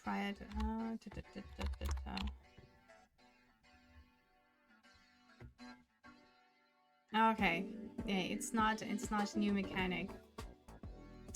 So a creature with the riot mechanic enters the battlefield with your choice of either a +1/+1 counter or haste. So okay, got it. So there were like a 3/3/2 creature for 2 mana, which is, yeah, pretty aggressive, or just a 2/1 with haste. And same goes for other spiders. All right, got it. Yeah, okay, nice. Again, a little bit underwhelming for a rare card, but okay. Next up is Lava-Born Goblins. 5 mana, 5/4 with haste and mayhem 3. Imagine. Oh, this is the kind of card that you want to cast for that mayhem cost. Oh, amazing, super aggressive. Yeah, love to see it. Next up is a rare enchantment saga. Lavabrink repels the Magmaloth. 5 mana. First chapter. Until your next turn, each creature attacks each combat if able, and attacks a player other than you if able. Okay, so this is probably for multiplayer. I don't know, although how is it applicable in digital space? So they attack themselves. Each creature attacks each combat if able, and attacks a player other than you if able. Really? This is how it's gonna work? Okay. Next chapter is at 3 red mana, and third chapter is this saga deals 5 damage to each opponent. Okay, this is interesting. I don't know what to think about this card though. No, from the red archetypes we've seen, doesn't really feel like synergetic with the Cruel or Ragdas, but okay. No, I'm curious about this first chapter though. And the last one, yeah, 5 damage to your opponent may just be enough, you know, to finish them off. Next up, Laszlo, Enthusiastic Accuser. For 3 mana, we have a creature 2/2. When it enters, suspect up to 1 target creature. Whenever a creature you control with manas attacks, create a treasure token. Nice. So, Suspect is a mechanic from Murder Karlov Manor, or Murder of Karlov Manor. You got it. Anyway, it means that a creature has manas and cannot block. Okay. Of course, the static ability implies that you would want to suspect your own creature. Nice. Could be something like you can suspect Laszlo. I don't know. 3 mana, and it's a rare. I know all these cards, they're okay, but like not great. Okay. Next up is Nia, Skysail Storyteller. This is our mythic in the cycle of transformative creatures. For 2 mana, I have a 2/1 creature mythic. When it enters, exile the top card of your library. You may play that card for as long as you control this creature. Okay. And for 5 mana, 2 and 3 in Jeskai colors, 1 blue, 1 red, 1 white, transform Nia, and it becomes Nia, Fabled Sky Climber, Spider Human Hero 4/4 with Flying, Vigilance, and Haste. Whenever you play a land from exile or cast a spell from exile, put a +1/+1 counter on Nia. Remove 2 counters from Nia. Exile the top card of your library. You may play that card this turn. Oh, this is nice. Okay. As long as you control this creature. Is it gonna work when you transform it? I think it would. I like it. Honestly, it's a drop with the value, and then eventually you need to transform it. Amazing. Yeah, it's solid. It's good. I would definitely first pick it. Next up, Quinn's Insight. For 2 mana, we have a rare enchantment. At the beginning of your first main phase, discard a card. Oh, enabler for mayhem. If you do, draw a card. What? Whenever you play a land or cast a spell from anywhere other than your hand, this enchantment deals 1 damage to. Listen, first pick and then just build around it. Awesome. I love it. Very cool. Like, honestly, it is enabler and payoff. Well, not payoff. It is enabler for your mayhem, but the fact that you draw a card as well. Oh, crazy, crazy good. Nice. Next up, Restless Resurrection. For 3 mana, we have a creature 3/3 with trample. Whenever you cast a spell with mana value of 4 or greater, you may exile the top card of your library. If you do, you may play the card until you exile another card with this creature. Nice. Okay, this is a great payoff for having those big creatures, right? Pretty neat. Like, if you're able to trigger the ability, like, this is good. Nice. Next up is Rizna, the Spider Crown. For 1 mana, we have a creature 1/2 in a rare slot.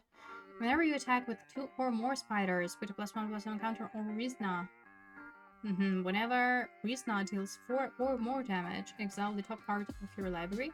Until the end of your next turn, you may play that card. Okay, so there are a lot of this exiling effects, so which makes Nia even better, you know. So not only you may exile cards with her, right? Nice. There are other cards as well, although this is a rare. But again, from a limited perspective, it's not super exciting. I mean, it's okay. It's for 1 drop. But then you have to have spiders for put counters on it. Yeah, like, I don't know how realistic is it. Maybe it is. Maybe it is. From what I saw, I think I saw more villains than spiders so far. I may be wrong though. Oh. Romantic rendezvous. Okay, hold on, let me. I'm back. Continue. Okay, we're good. So, Romantic Rendezvous. For 2 mana sorcery, discard a card, then draw 2 cards. Amazing, amazing. So here it is. Like, here is set for thrill of possibility to shine finally. Amazing. Oh, I love it. Okay, this is great.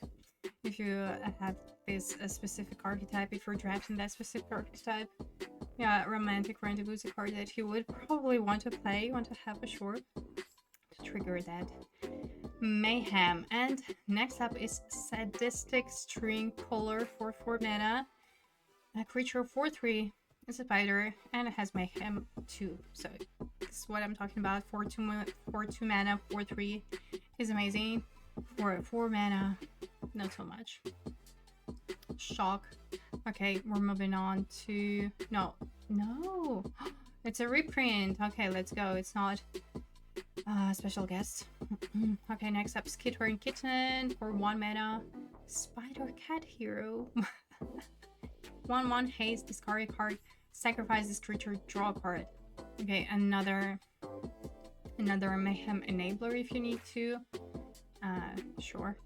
Next up, Wardens of Silverweb Summit for 3 mana. We have a creature 2/3, also spider. So okay, I take it back. Right, yeah, truly a lot of spiders in the set, as you would think. Next up, So it has reach, and whenever it becomes tapped, you may discard a card. If you do, draw a card. Again, it all works with Mayhem so perfectly, and it seems so easy, like, honestly, to put together.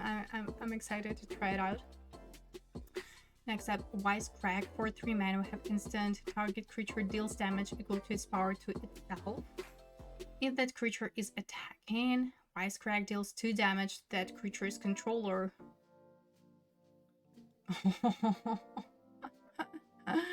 Nice. Okay, this is, yeah, removal in red.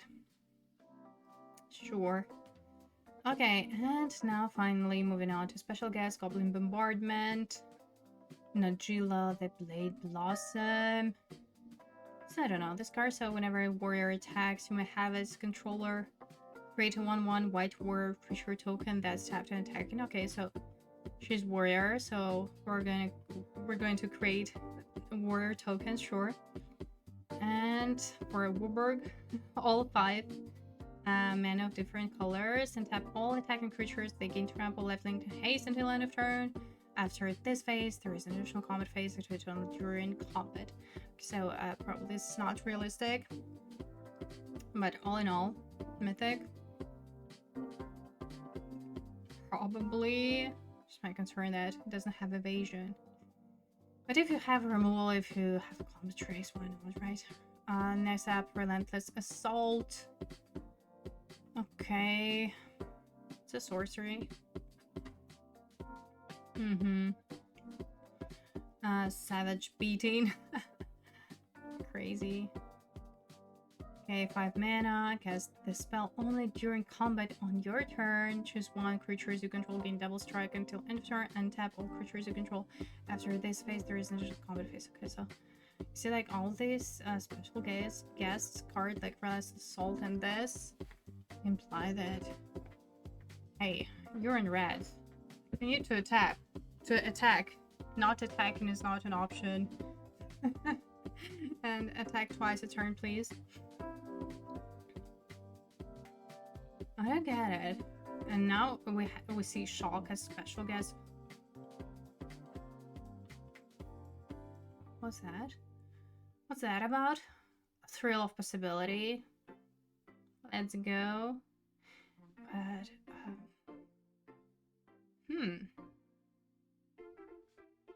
unexpected windfall. Okay, winds of change. I'm a little bit confused. So, okay, a thrill of possibility makes sense because where is this card? Romantic Rendezvous.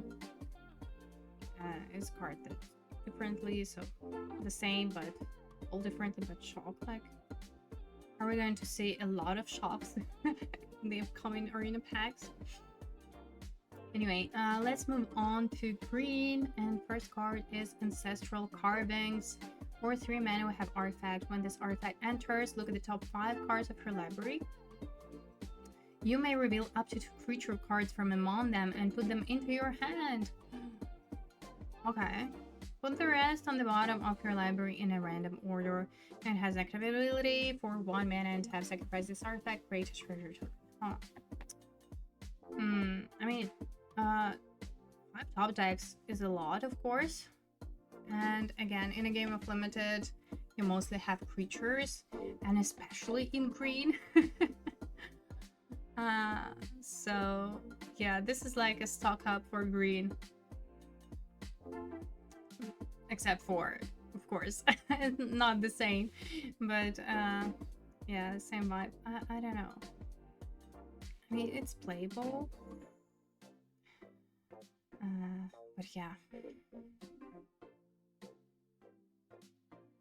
Next up, Chizak, Apex Arachnosaur. For 6 mana, 6/6 creature, spider, dinosaur, hero, reach, travel, war 2. Yeah, let's go. We need creatures like that in the green. Ideally, it should have, like, you gain 2 life as well. That would make it, like, you know, cherry on top, like a classic 6 drop in green. Next up, the Clatter Cluster. For 2 mana, spider, hero, 2/3 with Unbab. Or On paper, it's gonna be called web slinging. Anyway, when the Clutter cluster enters, if they were cast using NVAB, you gain 3 life and create 2/1 green spider creature tokens with reach. Nice. Well, I like cards like that. So if you have it in your opponent hand, like, I mean, I wouldn't mind just cast it for 2 mana as my 2-drop, 2/3, like solid stats. And then if you draw it like later in the game, it makes like your perfect top end. I love cards like this. Next up is a green legendary creature, mythic in the cycle of transformative creatures. Kren, Undercity Dreamer. For 2 mana, we have a 1/2 creature. When it enters, put a +1/+1 counter on each of up to 2 target creatures. So we may actually put a counter on Kren as well. And for 6 mana, 3 and 3 in Naya colors, red, green, and white. Transform Kren, activate only sorcery. It becomes Kren of the Spider Brood, Spider Human Hero creature. 4/3, first strike, haste. It has an activate ability of for 2 mana, put a +1/+1 counter on Kren. He gains hexproof and becomes colorless until end of turn. So if you have this open mana, it's going to be impossible to tell for your opponent. Nice. Whenever you attack, double the number of each kind of counters. Sorry. Double the number of each kind of counter on each spider and legendary creature control. Whenever you attack, so not necessarily with Kren. Ooh, yeah. This can be something for sure. And it's honestly, it's pretty easy, like both ways. Yeah, nice. Cruel Caracals. For 2 mana, we have a creature 2/2 cat villain. It has an active ability for 3 mana. This creature gets +2/+2 until end of turn. Activated only once each turn. Alright, so you cast it on your turn 2, then like next turn you drop land, you attack, there is the threat of activation. Yeah, pretty nice. Also mana sinker if you need to. Next up, Eccentric Arachnologist. For 3 mana, we have a 2/3 creature. For tap, add 1 mana of any color. Nice. And for 3 mana, tap, put a +1/+1 counter on target spider. Activate only sorcery. Nice. I love it. I love it, love it, love it. Okay, here comes our stabilization. Yeah, it's a fine creature. Next up, Fate Weaver. For 1 mana. It's a rare spider, 1/1, reach, death touch. For 2 mana, sacrifice this creature, search your library for a spider hero card, reveal it, put it into your hand, and shuffle. Activate only sorcery. Spider hero. Spider hero. Spider cluster is spider hero. Oh, okay. Nah, Kuzak is a spider hero. I mean, I don't know, it's a rare. Would you first pick it? To be fair, I wouldn't. A little bit underwhelming. Or just, 1/1 reach death touch creature for 1 mana. Next up, Favored Fighter. For 4 mana, we have a 4/4 creature. Warrior Performer. Let's go. When this creature enters, create a treasure token. Okay, this is good. And this creature can be blocked by more than 1 creature. Oh, this is so pretty solid. Listen, I love this creature. Like, I feel like the design of this card is so good. And like generally, I feel like this 4 mana 4/4 creatures in green, you cannot go wrong with them. They're perfect middle ground. Look at the fact that it ramps you out, stabilizes you. Amazing. Grow extra arms. For 2 mana instant. This spell costs 1 less to cast if it targets a spider. Target creature gets +4/+4 until end of turn. And again, there are a lot of spires. +4/+4 is a significant boost. Guess it's fine. Even for 2 mana, it's playable. I wish It says trample, but oh well, still good. It's okay. I mean, it's a combat trick. Next up, King of the Cold Blood Curse for 4 mana. Lizard Villain. We have a 5/5 creature in a rare slot. Trample. When King of the Cold Blood Curse enters, up to one other target creature loses all abilities and becomes a green lizard creature with base power and toughness 4/4. First of all, it is a 5/5 trample for 4 mana. So already this like checks. And then ETB is pretty neat as well. Like you either make your opponent's big creature like a 4/4 lizard without abilities, or you make your 2-drop bigger. I don't know. Yeah, pretty nice. Next up, even for rare, like not a broken rare, but very good, very solid rare. I like it. Next up, Lurking Lizards. Another lizard villain for 2 mana, 1/3 trample. Whenever you cast a spell with mana value 4 or greater, put a +1/+1 counter on this creature. Also, yes, like in green, you have to keep in mind that Cruel, all these creatures, all these spells with mana value 4 or greater, they're going to matter. They're going to give you this additional bonus, and I'm not sure like how here it makes sense, but I think it's okay still, you know, like I like that it has trample, and eventually, yes, you're going to put your counters on it. A little bit defensive to my taste, but maybe it's justified. Next up, Boris, Last of the Bab Lords. 5 mana, Spider, Human Advisor, 3/5 with Reach. At the beginning of your combat, at the beginning of combat on your turn, really, yeah, pure combat, target spider you control gets +2/+2 until end of turn.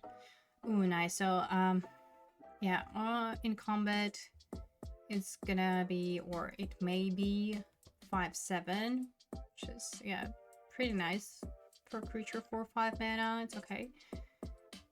I like it. 3/5 is pretty solid. I like, again, quite defensive, but yeah, like that it has reach. Like everything makes sense to me.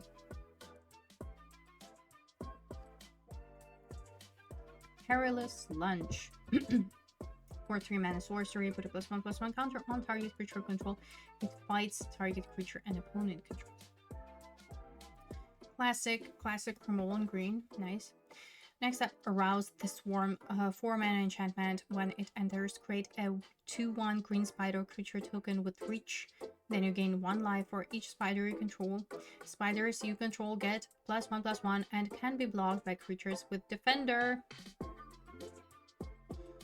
Okay, so like bottom line, for 4 mana, get a 2/1 spider and gain 1 life, but I would assume that you would gain more, of course.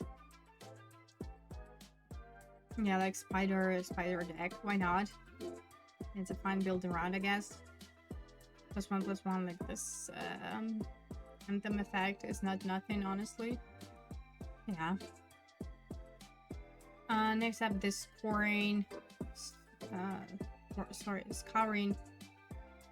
Storm Soul for 3 mana. It's rare creature. This is a villain, by the way. So its power and toughness are each equal to the number of lands you control. This Scouring Storm Soul can be blocked by creatures with power 2 or less, and has an active ability for 5 mana. Return this card and target land card from your graveyard to the battlefield tapped. Ooh, nice. So honestly, this is an expendable creature. Nice, like checks. For 3 mana, 3/3 already, you know, like okay, and becomes bigger. It can be blocked by small creatures, which is pretty neat. Yeah, I guess it's fine, pretty solid. Scout the city to creature. Sorry, 2 mana sorcery.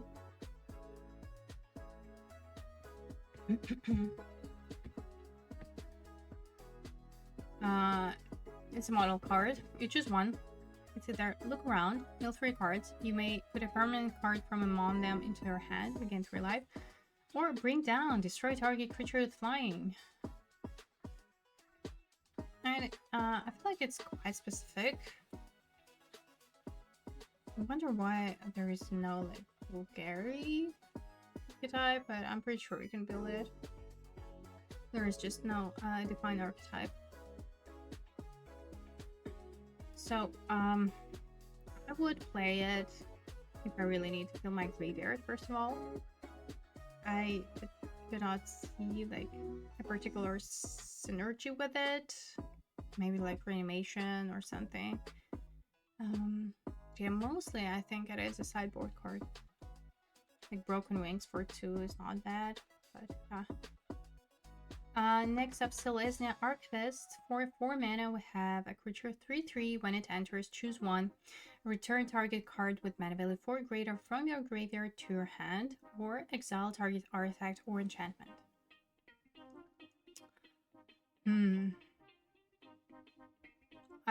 Again, I think it is mostly a sideboard card, to be honest. Because, like, as a 4-drop,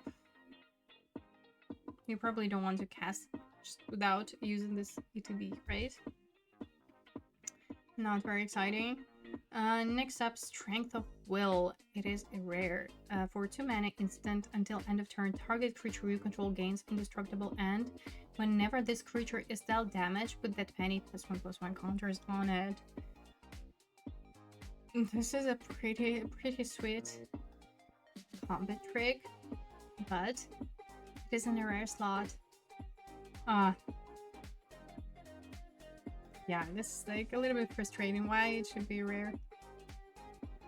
Anyways, Supportive Parents, let's go. For 3 mana, 3/3, tap 2 untapped creatures you control, add 1 mana of any color.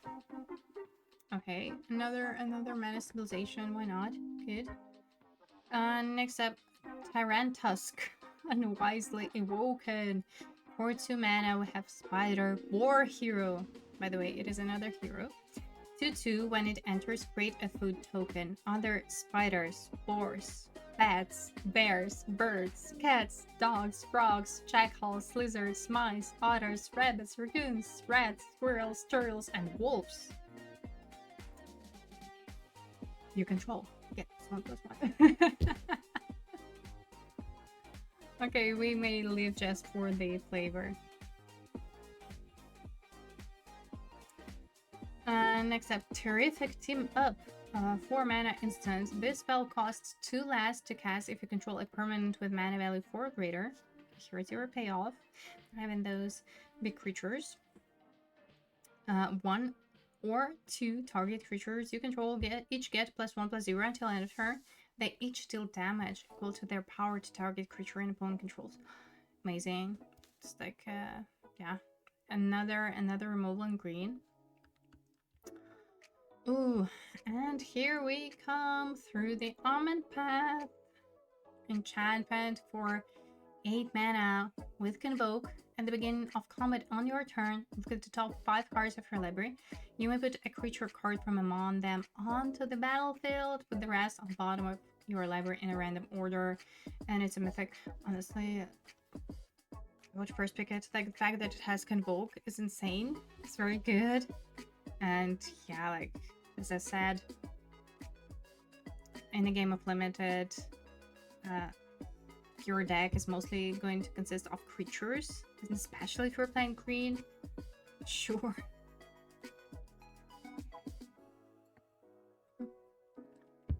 I love how it says at the beginning of your combat, not like at the beginning of your upkeep.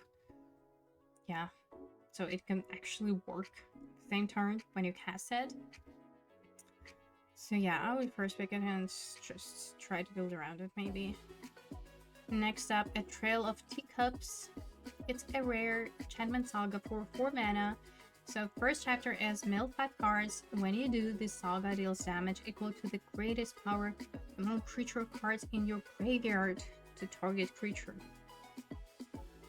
Okay, this is quite specific, but okay. Second chapter is target creature you control gets +2/+2 until end of turn. And the last one, return target creature card from your graveyard to your hand. Okay, so self-mail, at the same time, okay, you have to have creatures, so maybe there is this Golgari archetype still, self-mail, reanimation, whatnot. But I don't know how easy it's going to be to put it together. I don't know, not sure. This is like probably the most underwhelming saga from all. Even the Red Saga was probably more near, so I don't know, maybe they're like on the same level. Interesting. Next up, Zan, Tunnel Web Explorer for 5 mana. We have Spider Human Hero for 3 with Undead 3, and when it enters, search your library for a basic land card, put it on the battlefield tab, then shuffle. Chef's kiss, especially if you can cast it with Undead. Nice.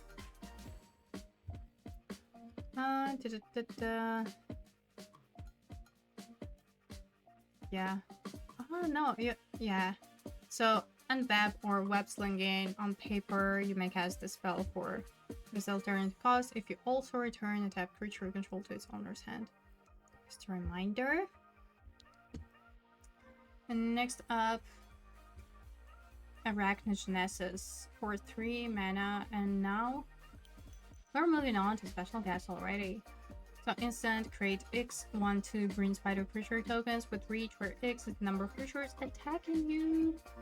Grant all combat damage that would be dealt this turn by non-spider creature. Nice. Nice. Next up, Arasta of the Endless Web.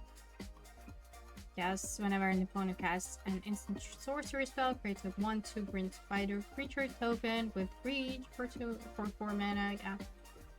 Good. Beast Within. Destroy target permanent's controller, creates a 3/3 green beast creature token. Instant. Heroic Intervention. It's a rare permanent you control, gain hexproof and indestructible until end of turn for 2 mana. Okay, for rare it is, yeah, like not the best, but okay.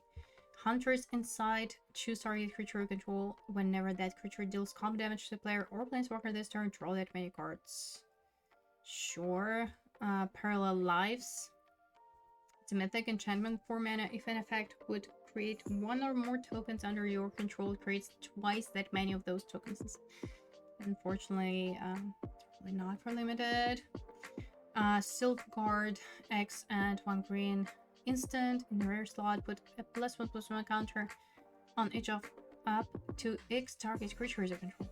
Or as equipment, and modified creatures you control gain hexproof until end of turn. Solid, except for, again, like cards like that in rare slot, they make me, like, you know, a little bit sad, like a little bit disappointed. Disappointed is the right word, because it's a rare slot. Next up, Tangled for 2 mana instant, prevent all combat damage that would be dealt this turn.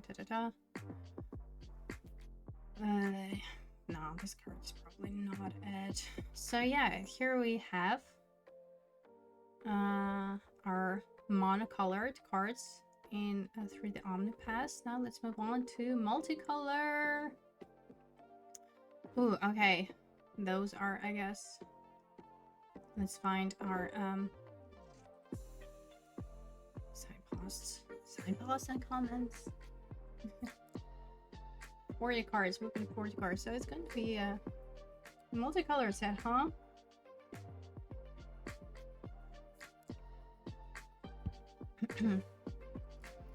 So first one, Eleni Brood Recruiter for 2 mana, instantly colors, 2, 1 green, 1 white. Creature 3/5 with Unweb 3. Whenever you cast a creature spell, create a 1/1 green and white human citizen creature token. And if this was not enough, it has an activated ability for 5 mana. Creatures you control get +2/+2 and gain vigilance until end of turn. Okay, and mana sink, threat of activation. This ability is crazy good. And also you can cast it for cheaper for the invap cost is amazing. Yeah, this is of course first pick. Also Spider Human Hero. Next up is Alessos and Prost for 5 mana, and I would assume this is going to be our Sandbox Uncommon or Selesnya. Creature 4/4, another Spider Human Hero with Unvap 3. Whenever you cast a creature spell, put a +1/+1 counter on target creature you control, it gains flying until end of turn. So, this ability, I mean, it's pretty easy to trigger as is, but considering that it has Invab, which means that if you cast it for the Invab cost, you bring back a tapped creature into your own hand, so which means that you are able to trigger this like 100%. Amazing. Yeah, I like it. This just seems easy. Next up is Azorius Angler's Shield for 4 mana. 2/1 white, 1 blue artifact equipment. It's a rare. When this equipment enters, attach it to target creature you control. Equipped creature gets +2/+2 and has, whenever this creature deals combat damage to a player, draw a card for each modified creature you control. And equipped cost is 2. I mean, it's nice that when you cast it, you can already attach it to a creature. And like, let's say if you have a creature with evasion or a creature that can like 100% deal combat damage, then you are going to draw at least 1 card. It's pretty neat. I mean, I would definitely first pick it and then try to build around it, because Azorius archetype is all about those modified creatures, so should be easy. I don't know, but of course, I mean, Selesnya looks easier to put together than this one. I don't know. Moving on to Gruul, rare card Boris. The Spider Rider for 3 mana. We have a creature 4/3 with Envab 2. Trample. If it was cast using Envab, he enters with X +1/+1 counters on him, where X is the mana value of the returned creature. Pretty solid. Honestly, as is, like 3 mana 4/3 trample is pretty good, but of course, considering this ability, you would want to Envab it, or you would want to cast with Envab. Nice. And Envab is 2. Okay, next rare is Golgari, Baco, Heartless Hunter for 3 mana. Golgari colors, 4/3 trample, another 4/3 trample. But this is Human Warrior Villain. Whenever a creature an opponent controls with the greatest power among creatures that player controls dies, draw a card and put a +1/+1 counter on Baco.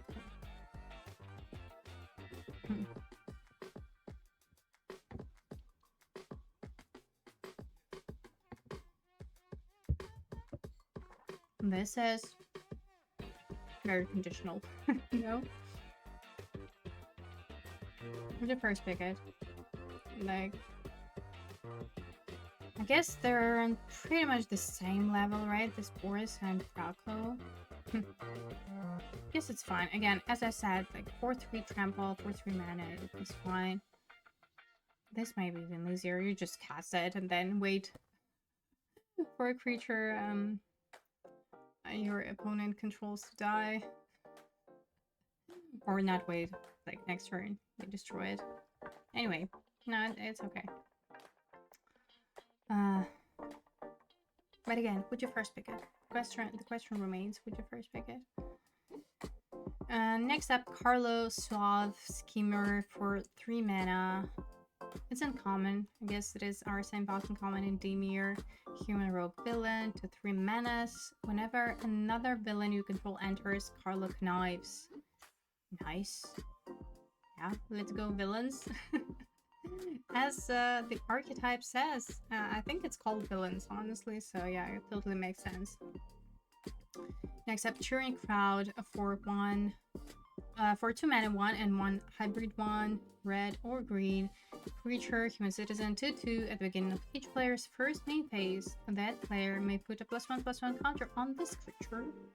If they do, they add 1 colorless mana for each counter on it. Each player's. Oh.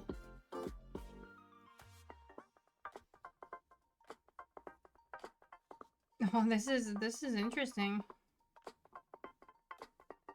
Each player's first main phase. So I mean, you would want to do this. Your opponent probably wouldn't, but at the same time, they may, just to ramp out, sort of. No, this is weird. No.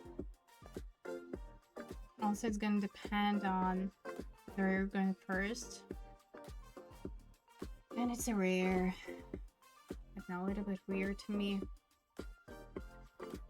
Next up, Serena Bargain Spinner for 4 mana, 3 and 1 hybrid, blue or white.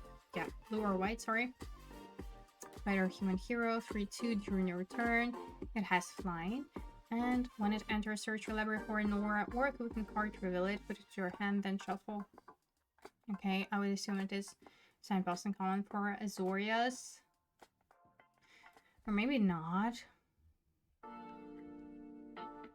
Yeah, I think it is. Oh, hold on. No, probably this. Anyway. Okay, speaking of modified creatures, so here it is. I guess it's okay if you're like in this archetype. You need to have those equipments, of course.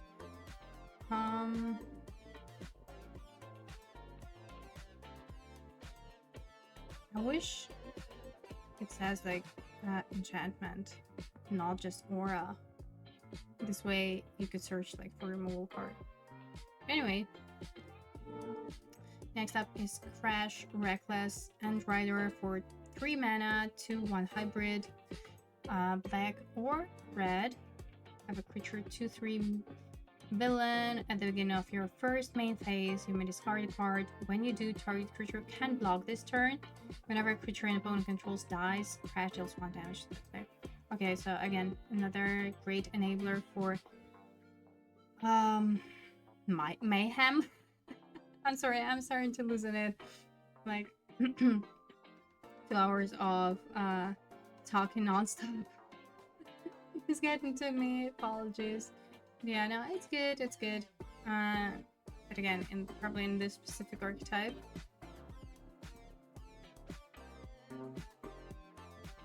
Next up is a rare Dimira, Soul of a Spider for 2 mana, 1 and 1 hybrid. Green or white, have a creature 2/2. Whenever a spider you control enters, draw a card. This ability triggers only once each turn. Let's go. Let's go, spiders. Nice. Honestly, yeah. This is like an easy first pick, and then you just, yeah, there are a lot of spiders. You can be like in white, you can be in green. Yeah, I love this hybrid mana. Next up, Dissecrix, Gift of Servitude, 4 mana, 2, 1 black, 1 red. It's a rare creature 4/3 with trample. Oh, there's a lot of text. Does it say, when it enters, return target creature card with mana value 3 or less from your graveyard to the battlefield. Okay.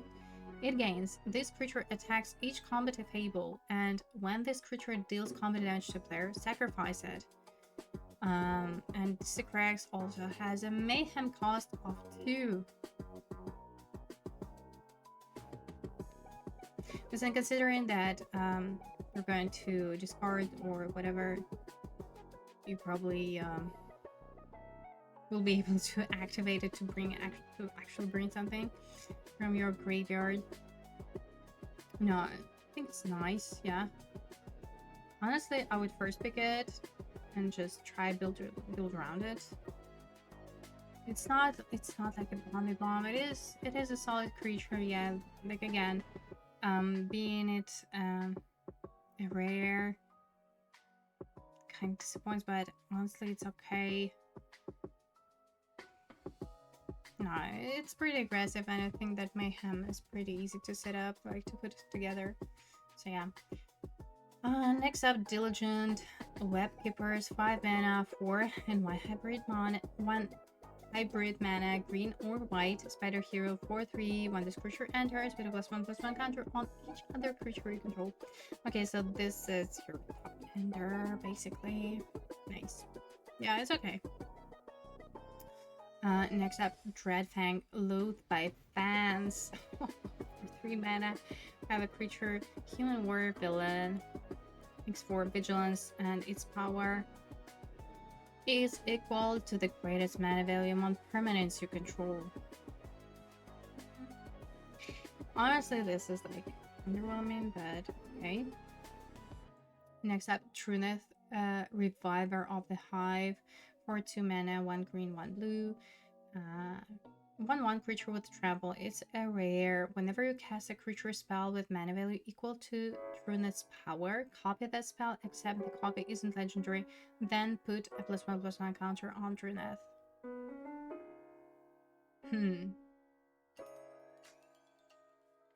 Okay.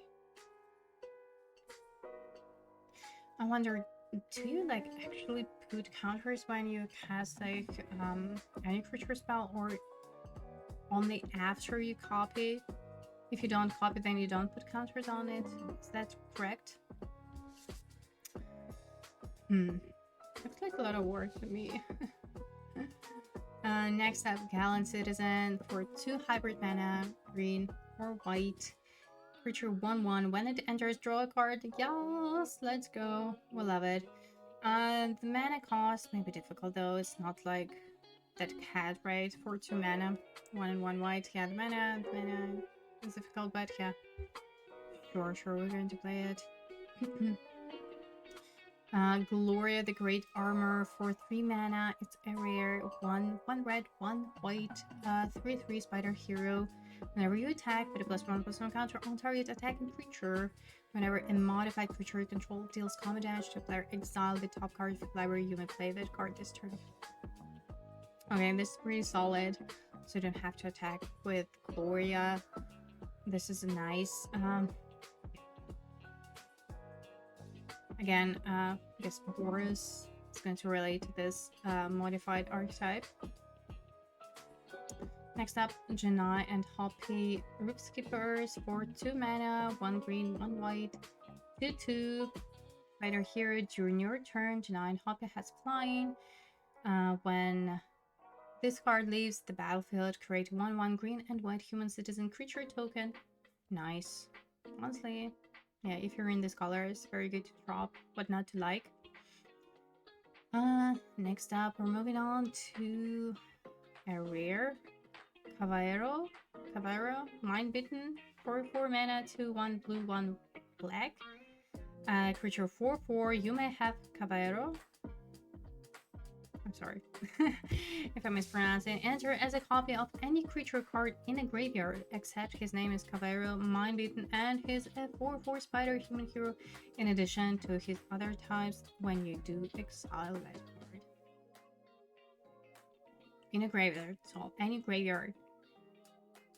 Okay, I see. Yeah. Again, maybe for a rare, just a little bit underwhelming, but it may work. Even in a game of limited, sure. Next up, Kidney Orb Fever, for 2 mana, 1 black and 1 red. Have a creature 2/1 Spider Hero with Menace and Mayhem. When it enters, you may discard a card. If you do, put a +1/+1 counter on him. It's interesting how it is like it's like an enabler and a payoff in one. So you just keep going with Mayhem, basically. Nice. Next up, Knife Trick, for 1 hybrid mana, black or red sorcery. As an additional cost to cast this spell, discard a card or pay 2, and it deals 3 damage to target creature. Okay. Also, another Mayhem enabler. So Next up, Kumanosu, the Watchful, for 5 mana, 3, 1 white, 1 blue. Have Spider Hero 4/4 with Vigilance. When it enters, put a +1/+1 counter on target creature. Whenever a modified creature you control deals combat damage to a player, draw a card. Awesome. I guess this is our signpost in common for Azorius. It's great. Yeah, fits the archetype perfectly. Next up, Leyline Weaver for 2 mana, 1 and 1 hybrid, green or red. We have a creature 2/2 spider with reach. And it's our mana dork. For tap, you add green or red mana. And whenever you cast a spell with mana value 4 or greater, untap this creature. Nice. Honestly, what not to like? Even if you're not able to trigger this ability, I mean, still. Like, eventually you will. Next up, Magdi and Itla Ice Snares for 2 mana. 1 and 1 hybrid, white or blue. We have a creature 2/2 in the rare slot, Spider Hero flying. Artifact and creatures your opponents control enter tapped. Oh, okay. Here comes a constructed design. Yeah. I mean, in limited, it's gonna be just a 2/2 flyer, I think. I mean, the fact that creatures control enter tab, maybe it's like not nothing, but yeah. No, even in limited. Now that I think of it, yeah, it's going to be impactful enough, especially if you're building in tempo deck. Next up, Margot on the case for 3 mana, 1 white and 1 blue. We have a creature 1/1 Double Strike, and Margot can be blocked. Okay, so we just need to modify her, right? Add an equip or put counters, and yeah, let's go.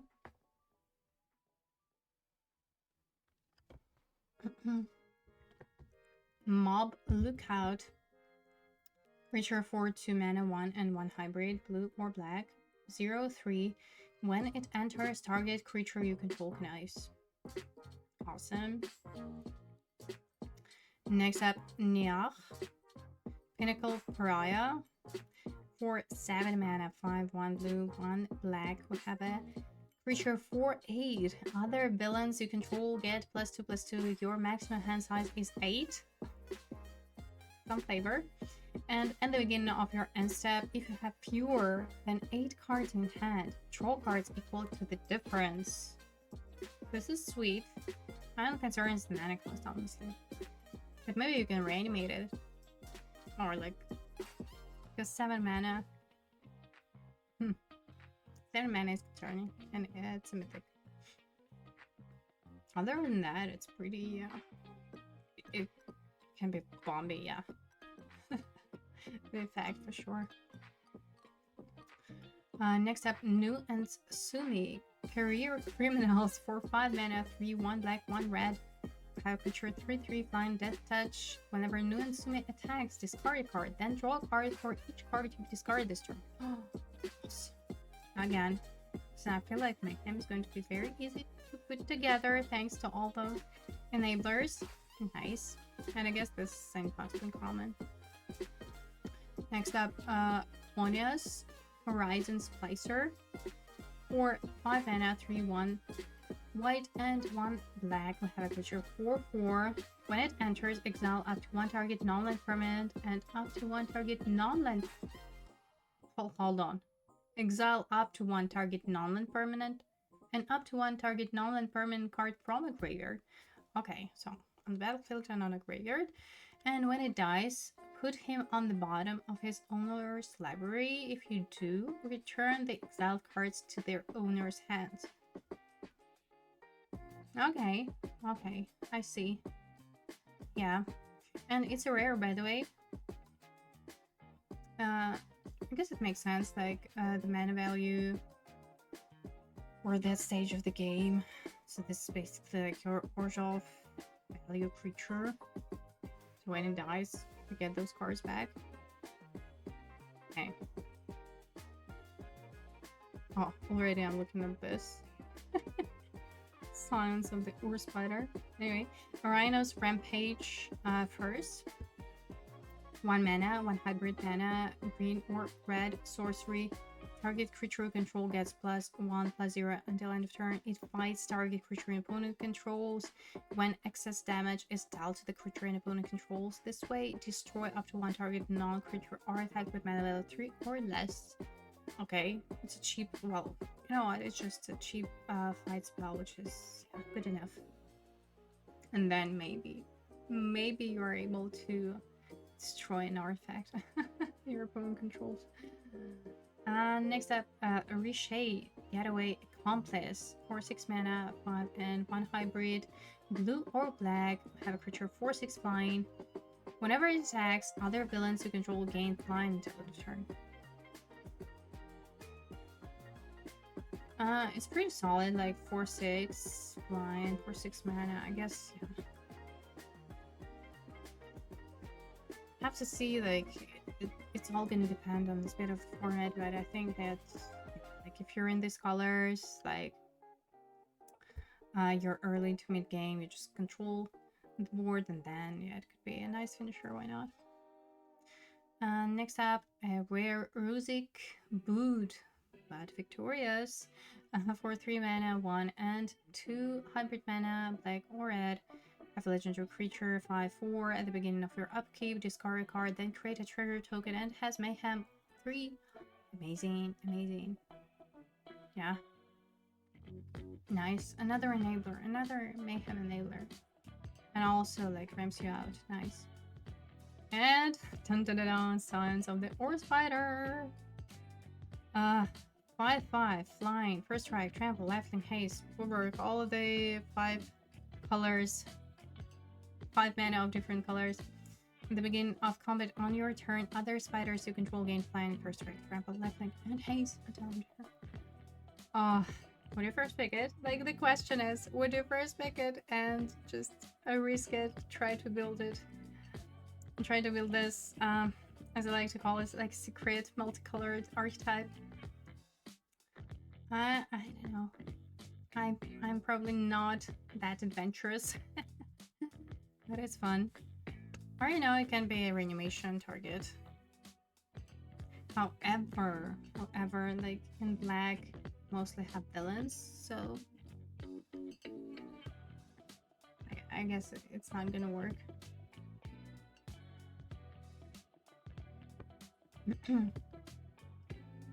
Skiv, or what's it called? Skivix, the augmenter.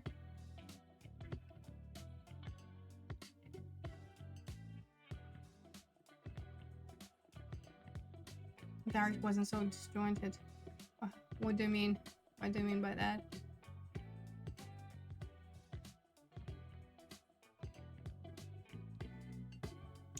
There are a lot of, you know, like hints, or I don't know, maybe just like somehow related to other planes, because like Karlov Manor, even Zendikar, all of that. We've seen that.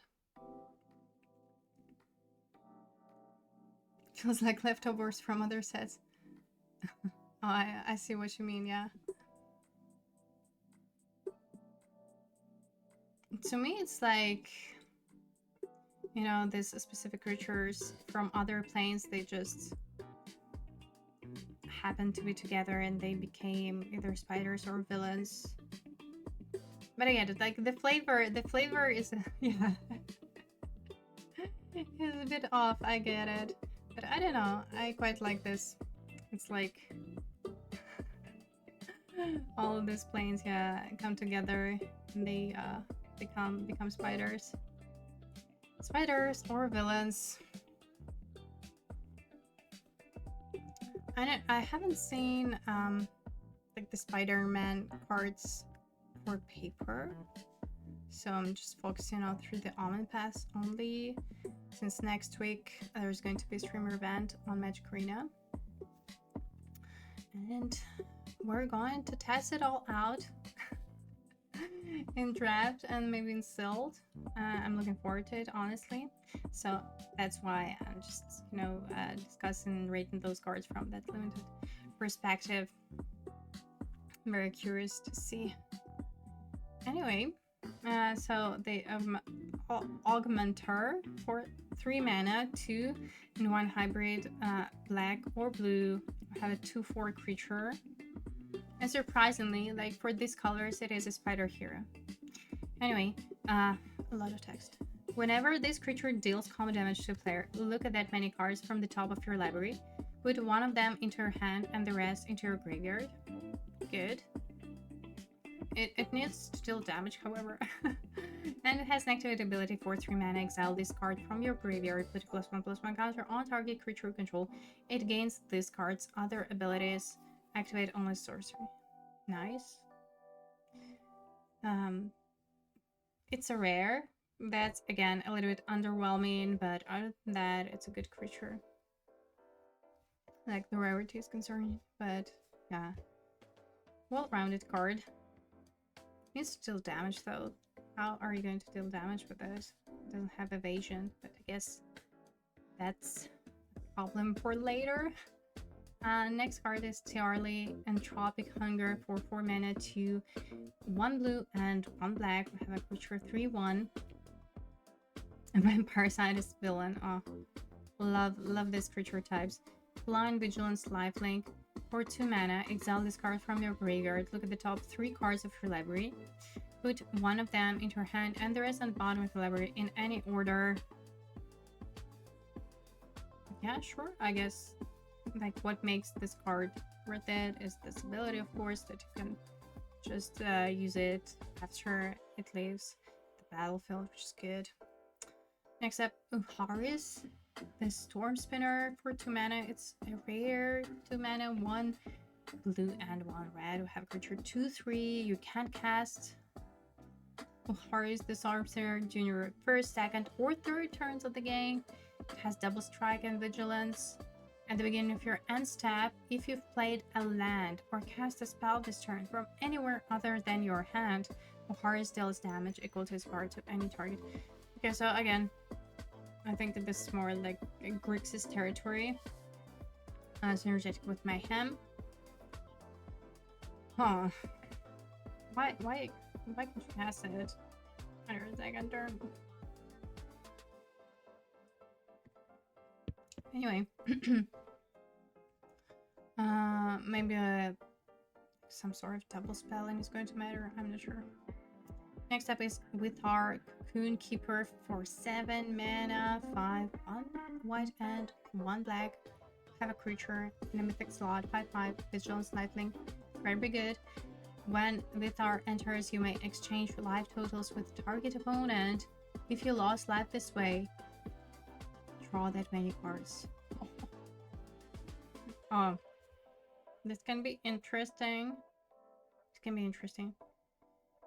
And also, I think it's a good target for reanimation because 7 mana is too much. Yeah, I guess you can actually build this reanimation deck. Maybe there is this hidden archetype because in black there are quite a few cards that bring back creatures. So yeah, maybe. Next up, Wonderweave Perilist for 2 hybrid mana, white or blue. Have a creature 2/2 with board 2. This creature has flying as long as it's modified. I would say like so. But yeah, if you're able to modify it, then it can be a threat, but the mana cost is difficult. Being it's 2 drops, so yeah, not exciting. Ooh, next up, Zikao Predation's Shadow for what? 7 mana, 3, 2 red and 2 green. Have human villain 6/7 with Vigilance, Trample, and Haste, and whenever it attacks, if you've cast a spell with mana value 4 or greater this turn, draw a card. Nice. So you actually draw a card this the same turn when you cast it because it has haste, so it attacks and draw a card. This is nice. Yes, mana cost is not that bad if you're just in these two colors. Again, you have 7 mana, is a lot of mana. Yes, you need some help by ramping out and whatnot. Okay, we're moving on to special guests. Alibu, Ancient Witness for 5 mana, 3/1 red and 1 white. Have a creature 4/5. Other artifact creatures you control have haste. Whenever one or more artifact creatures you control attack, it deals Alibu, deals damage, deals X damage to any target, and use Cry X, where X is the number of tapped artifacts you control.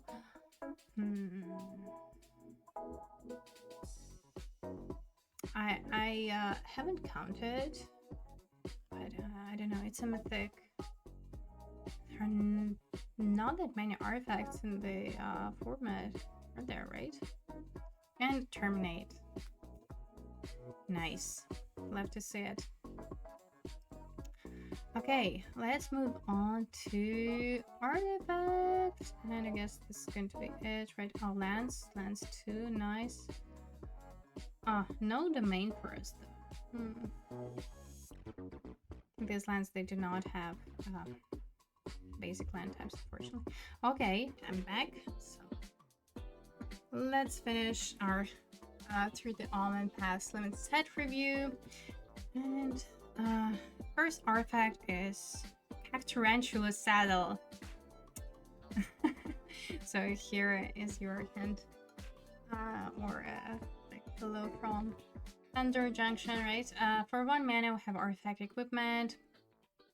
Equipped creature gets +2/+2 and is a spider hero in additional to its other types. Equip cost is 3. So it's a cheap artifact, but then equip cost is quite expensive now. Also, like I was talking about artifacts, so there are already like 18 artifacts. Plus some of them we've seen before, so maybe. What are those creatures? Let's just check it all out. Tarantula Saddle. It's playable if you're in this modified creatures archetype, but like, this equip cost is a little bit concerning. Next up, Carriage of Dreams. For 3 mana, we have Artifact Vehicle 4/3 with Crew 2.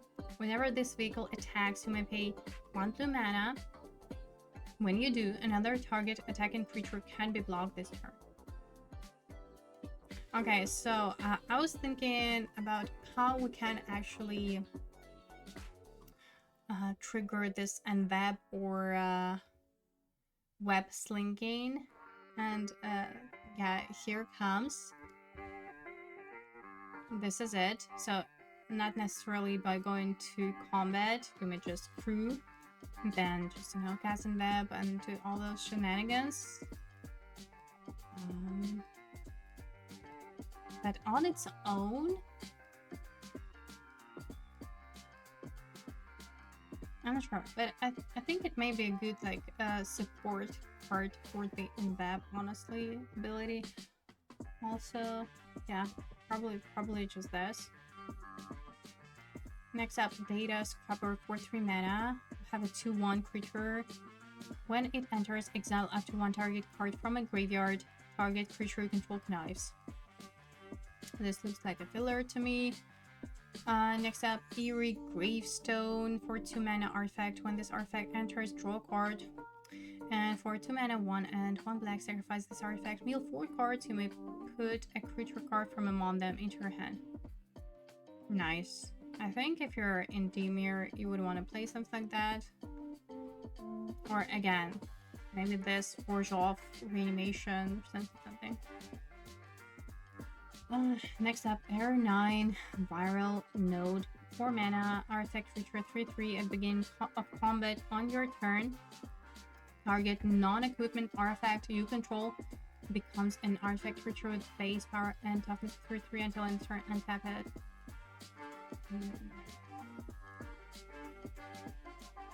Or no, I don't know. Probably not. Next up, Physic, Ethereum Mechanic for 3 mana. It's a rare, by the way.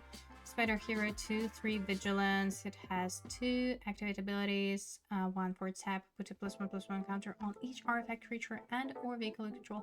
And for 2 mana, remove 2 +1/+1 counters from one artifact you control to a card. Okay, so I think it's totally valid. Like, it's a solid 1-drop, you know. But probably it's still it's not as universal. I think it would be better in the modified creatures archetype. Like, it would shine the best. Yeah. Maybe good, like, late game value, this grindy creature. So first you just put counters. At the same time you put like on artifact creatures. I don't know. It's not like you put on any creature at the same time. No. Why though? Then it makes it a little bit disappointing. That makes it worse, right? Yeah, I mean, it's rare. Next rare is Giant Craft Helm for 1 mana. We have artifact equipment. Whenever a creature you control with mana value 5 or greater enters, you may attach this equipment to it. Equipped creature gets +4/+4 and equipped cost is 5. So as if, honestly, as if like a 5 mana creature is not big enough. I don't know, this is just odd. Does it make sense to you? I mean, it's a fun flavor. Other than that, like, yeah, it's a cheap artifact, but the equip costs 5. It's a lot. Maybe it's worth it though. I don't know. It's just weird. Next up, Gorel, Scorch to Spiders for 2 mana. We have a creature 2/1. Whenever Gorel deals damage to a spider, destroy the creature. Okay, so spiders versus villains. This is real. And has an activate ability for 6 mana. Exile this card from your graveyard. Create 2 tapped 1/1 colorless robot artifact creature tokens with Honey. This is actually not bad, honestly. I think 0 to drop. It does something. Like the fact that you can exile it into something after it leaves the battlefield, like from the graveyard, is good. Yeah. Opulent Valet. For 3 mana, we have a creature 1/1 flying. When this creature enters, create a 1/1 green and white human citizen creature token. This is pretty nice. So, like 2 bodies in 1. Has flying. It's an artifact which may matter sometimes. Sure. Not bad, not bad. And it's common. Next up, Perfected Pastry. For 1 mana, we have food. For 1 white mana and tap, sacrifice this artifact with a +1/+1 counter on up to 1 target creature. Draw a card. Activate it on the sorcerer. And this is it. This is great enabler for our modified creatures, or to make them modified. This is what you need. And for 2 mana and tap, sacrifice this artifact. As always with food, you gain 3 life and draw a card. Nice. Yeah, this is what you need if you're in Azorius or in this modified creatures archetype. This is it. Nice, nice, nice. Next up is a rare Phenomena Recorder. For 1 mana artifact, this artifact enters with 3 film counters on it. This is from Dashboard. For 2 mana and tap, remove a film counter from this artifact. Copy target activated or triggered ability you control. You may choose new targets for the copy. Again, this is not for limited, I think. Maybe you can come up with something, but it's just maybe not worth it. Looks like a constructed design again. Next up, Reality Fulcrum. For 4 mana, rare. When this artifact enters, exile the top 2 cards of your library. Until the end of your next turn, you may play those cards. And for tap, Add 2 mana in any combination of colors. Spend this mana only to cast spells from exile. This is pretty neat, honestly. Yeah. So you can basically cast anything, which is amazing. So top 2 cards. It's kind of unfortunate that you can only spend this mana to cast spells from exile, because imagine like you tap out, cast this artifact, or essentially mana rock, like big mana rock, exile these cards, and then are able to cast like your 2-drop or something. It would be nice, but no. I mean, I think it's still good. Next up, Scotland Spider Coach. Wow. It is another vehicle for 3 mana, 3/3, crew 2, trample. Whenever this vehicle attacks or blocks, it gets +1/+1 until end of turn for each spider you control. Again, I think if you have a lot of cards with Envab, you would want to play something like that. You would want to play vehicles. Next up is Steelweb Surveyor for 2 mana. Have a creature 2/1 with reach. When it enters, you may search your library for a basic land card, reveal it, then shuffle and put that card on top. Okay, this is Campus Guide with reach, so slightly better. Yeah, sure, why not? Next up, Stitcher's Wings. It's a rare for 3 mana. Artifact equipment. When it enters, if it was cast from your graveyard, attach it to target creature you control. Equipped creature gets +2/+0 and has flying and haste. Equip 2, and it also has mayhem 2. Let's go! Oh wow. This is pretty broken, I think, because already we've seen so many mayhem enablers. It's crazy. Oh, this is good. It's very aggressive. I like it. Nice. Next up, Temple Trap for 5 mana. When this artifact enters, it deals 5 damage to target creature. Okay, so it's like a fair removal. It's an artifact. And it has an activate ability for 2 mana, 1 and 1 red. Discard this card, destroy target artifact. Okay. Okay. Next up, Treat Trolley for 3 mana artifact. When it enters, create a food token. For tap, add 1 mana of any color. Okay, so mana rock with food. Next up, Vine Woven Chariot for 2 mana. And it is the last vehicle, so there are 3 vehicles in the set. 3/1 with crew 2. When this vehicle enters, you may pay 1 green mana. If you do, search your library for a basic land card, reveal it, put it into your hand, then shuffle. Nice. So, if you cast it on your turn 3, and if you are playing green, which you should if you're playing something like this, amazing, yeah. You're like basically mana stabilization. Set. No. It's okay, it's okay. Alright. Let's move on to lands. This is almost it. What do we have here? We have a rare land exclusive Nightclub. So this land enters tapped. When this land enters from a graveyard, you lose 2 life, and it has mayhem. Awesome. This, oh, nice. Let's go.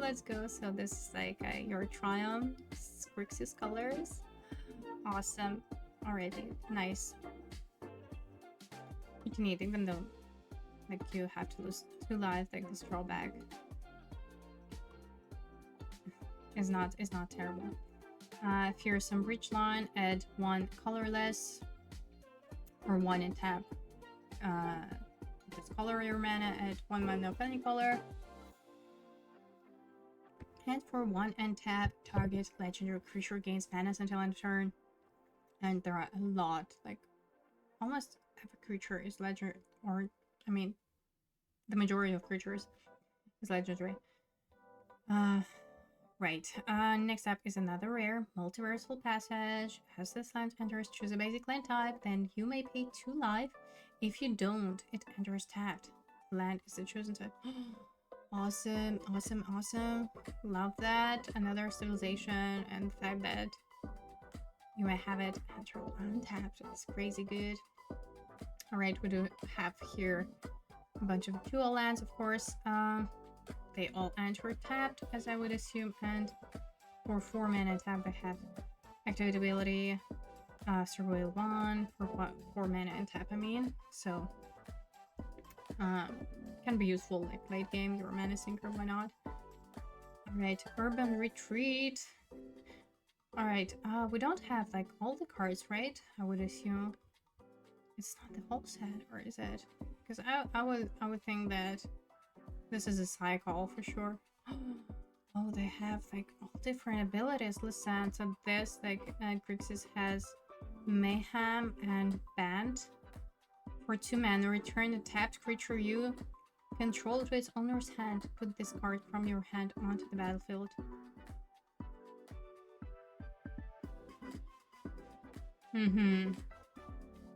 Okay. Interesting. And Vibrant City Escape. Sacrifice this land, search your library for a basic land card, put it on the battlefield tapped, then shuffle.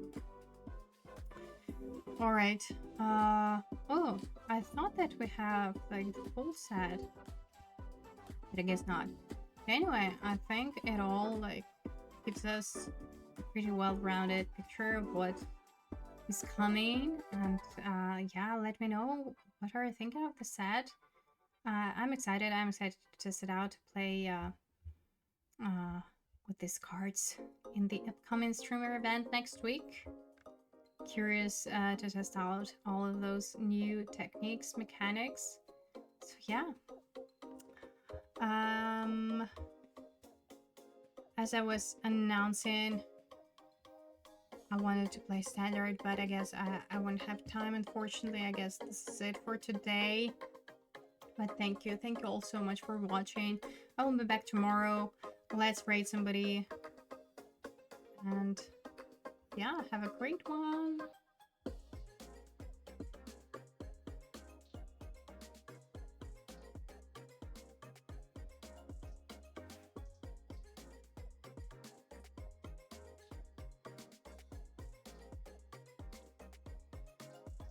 Yeah, bye-bye.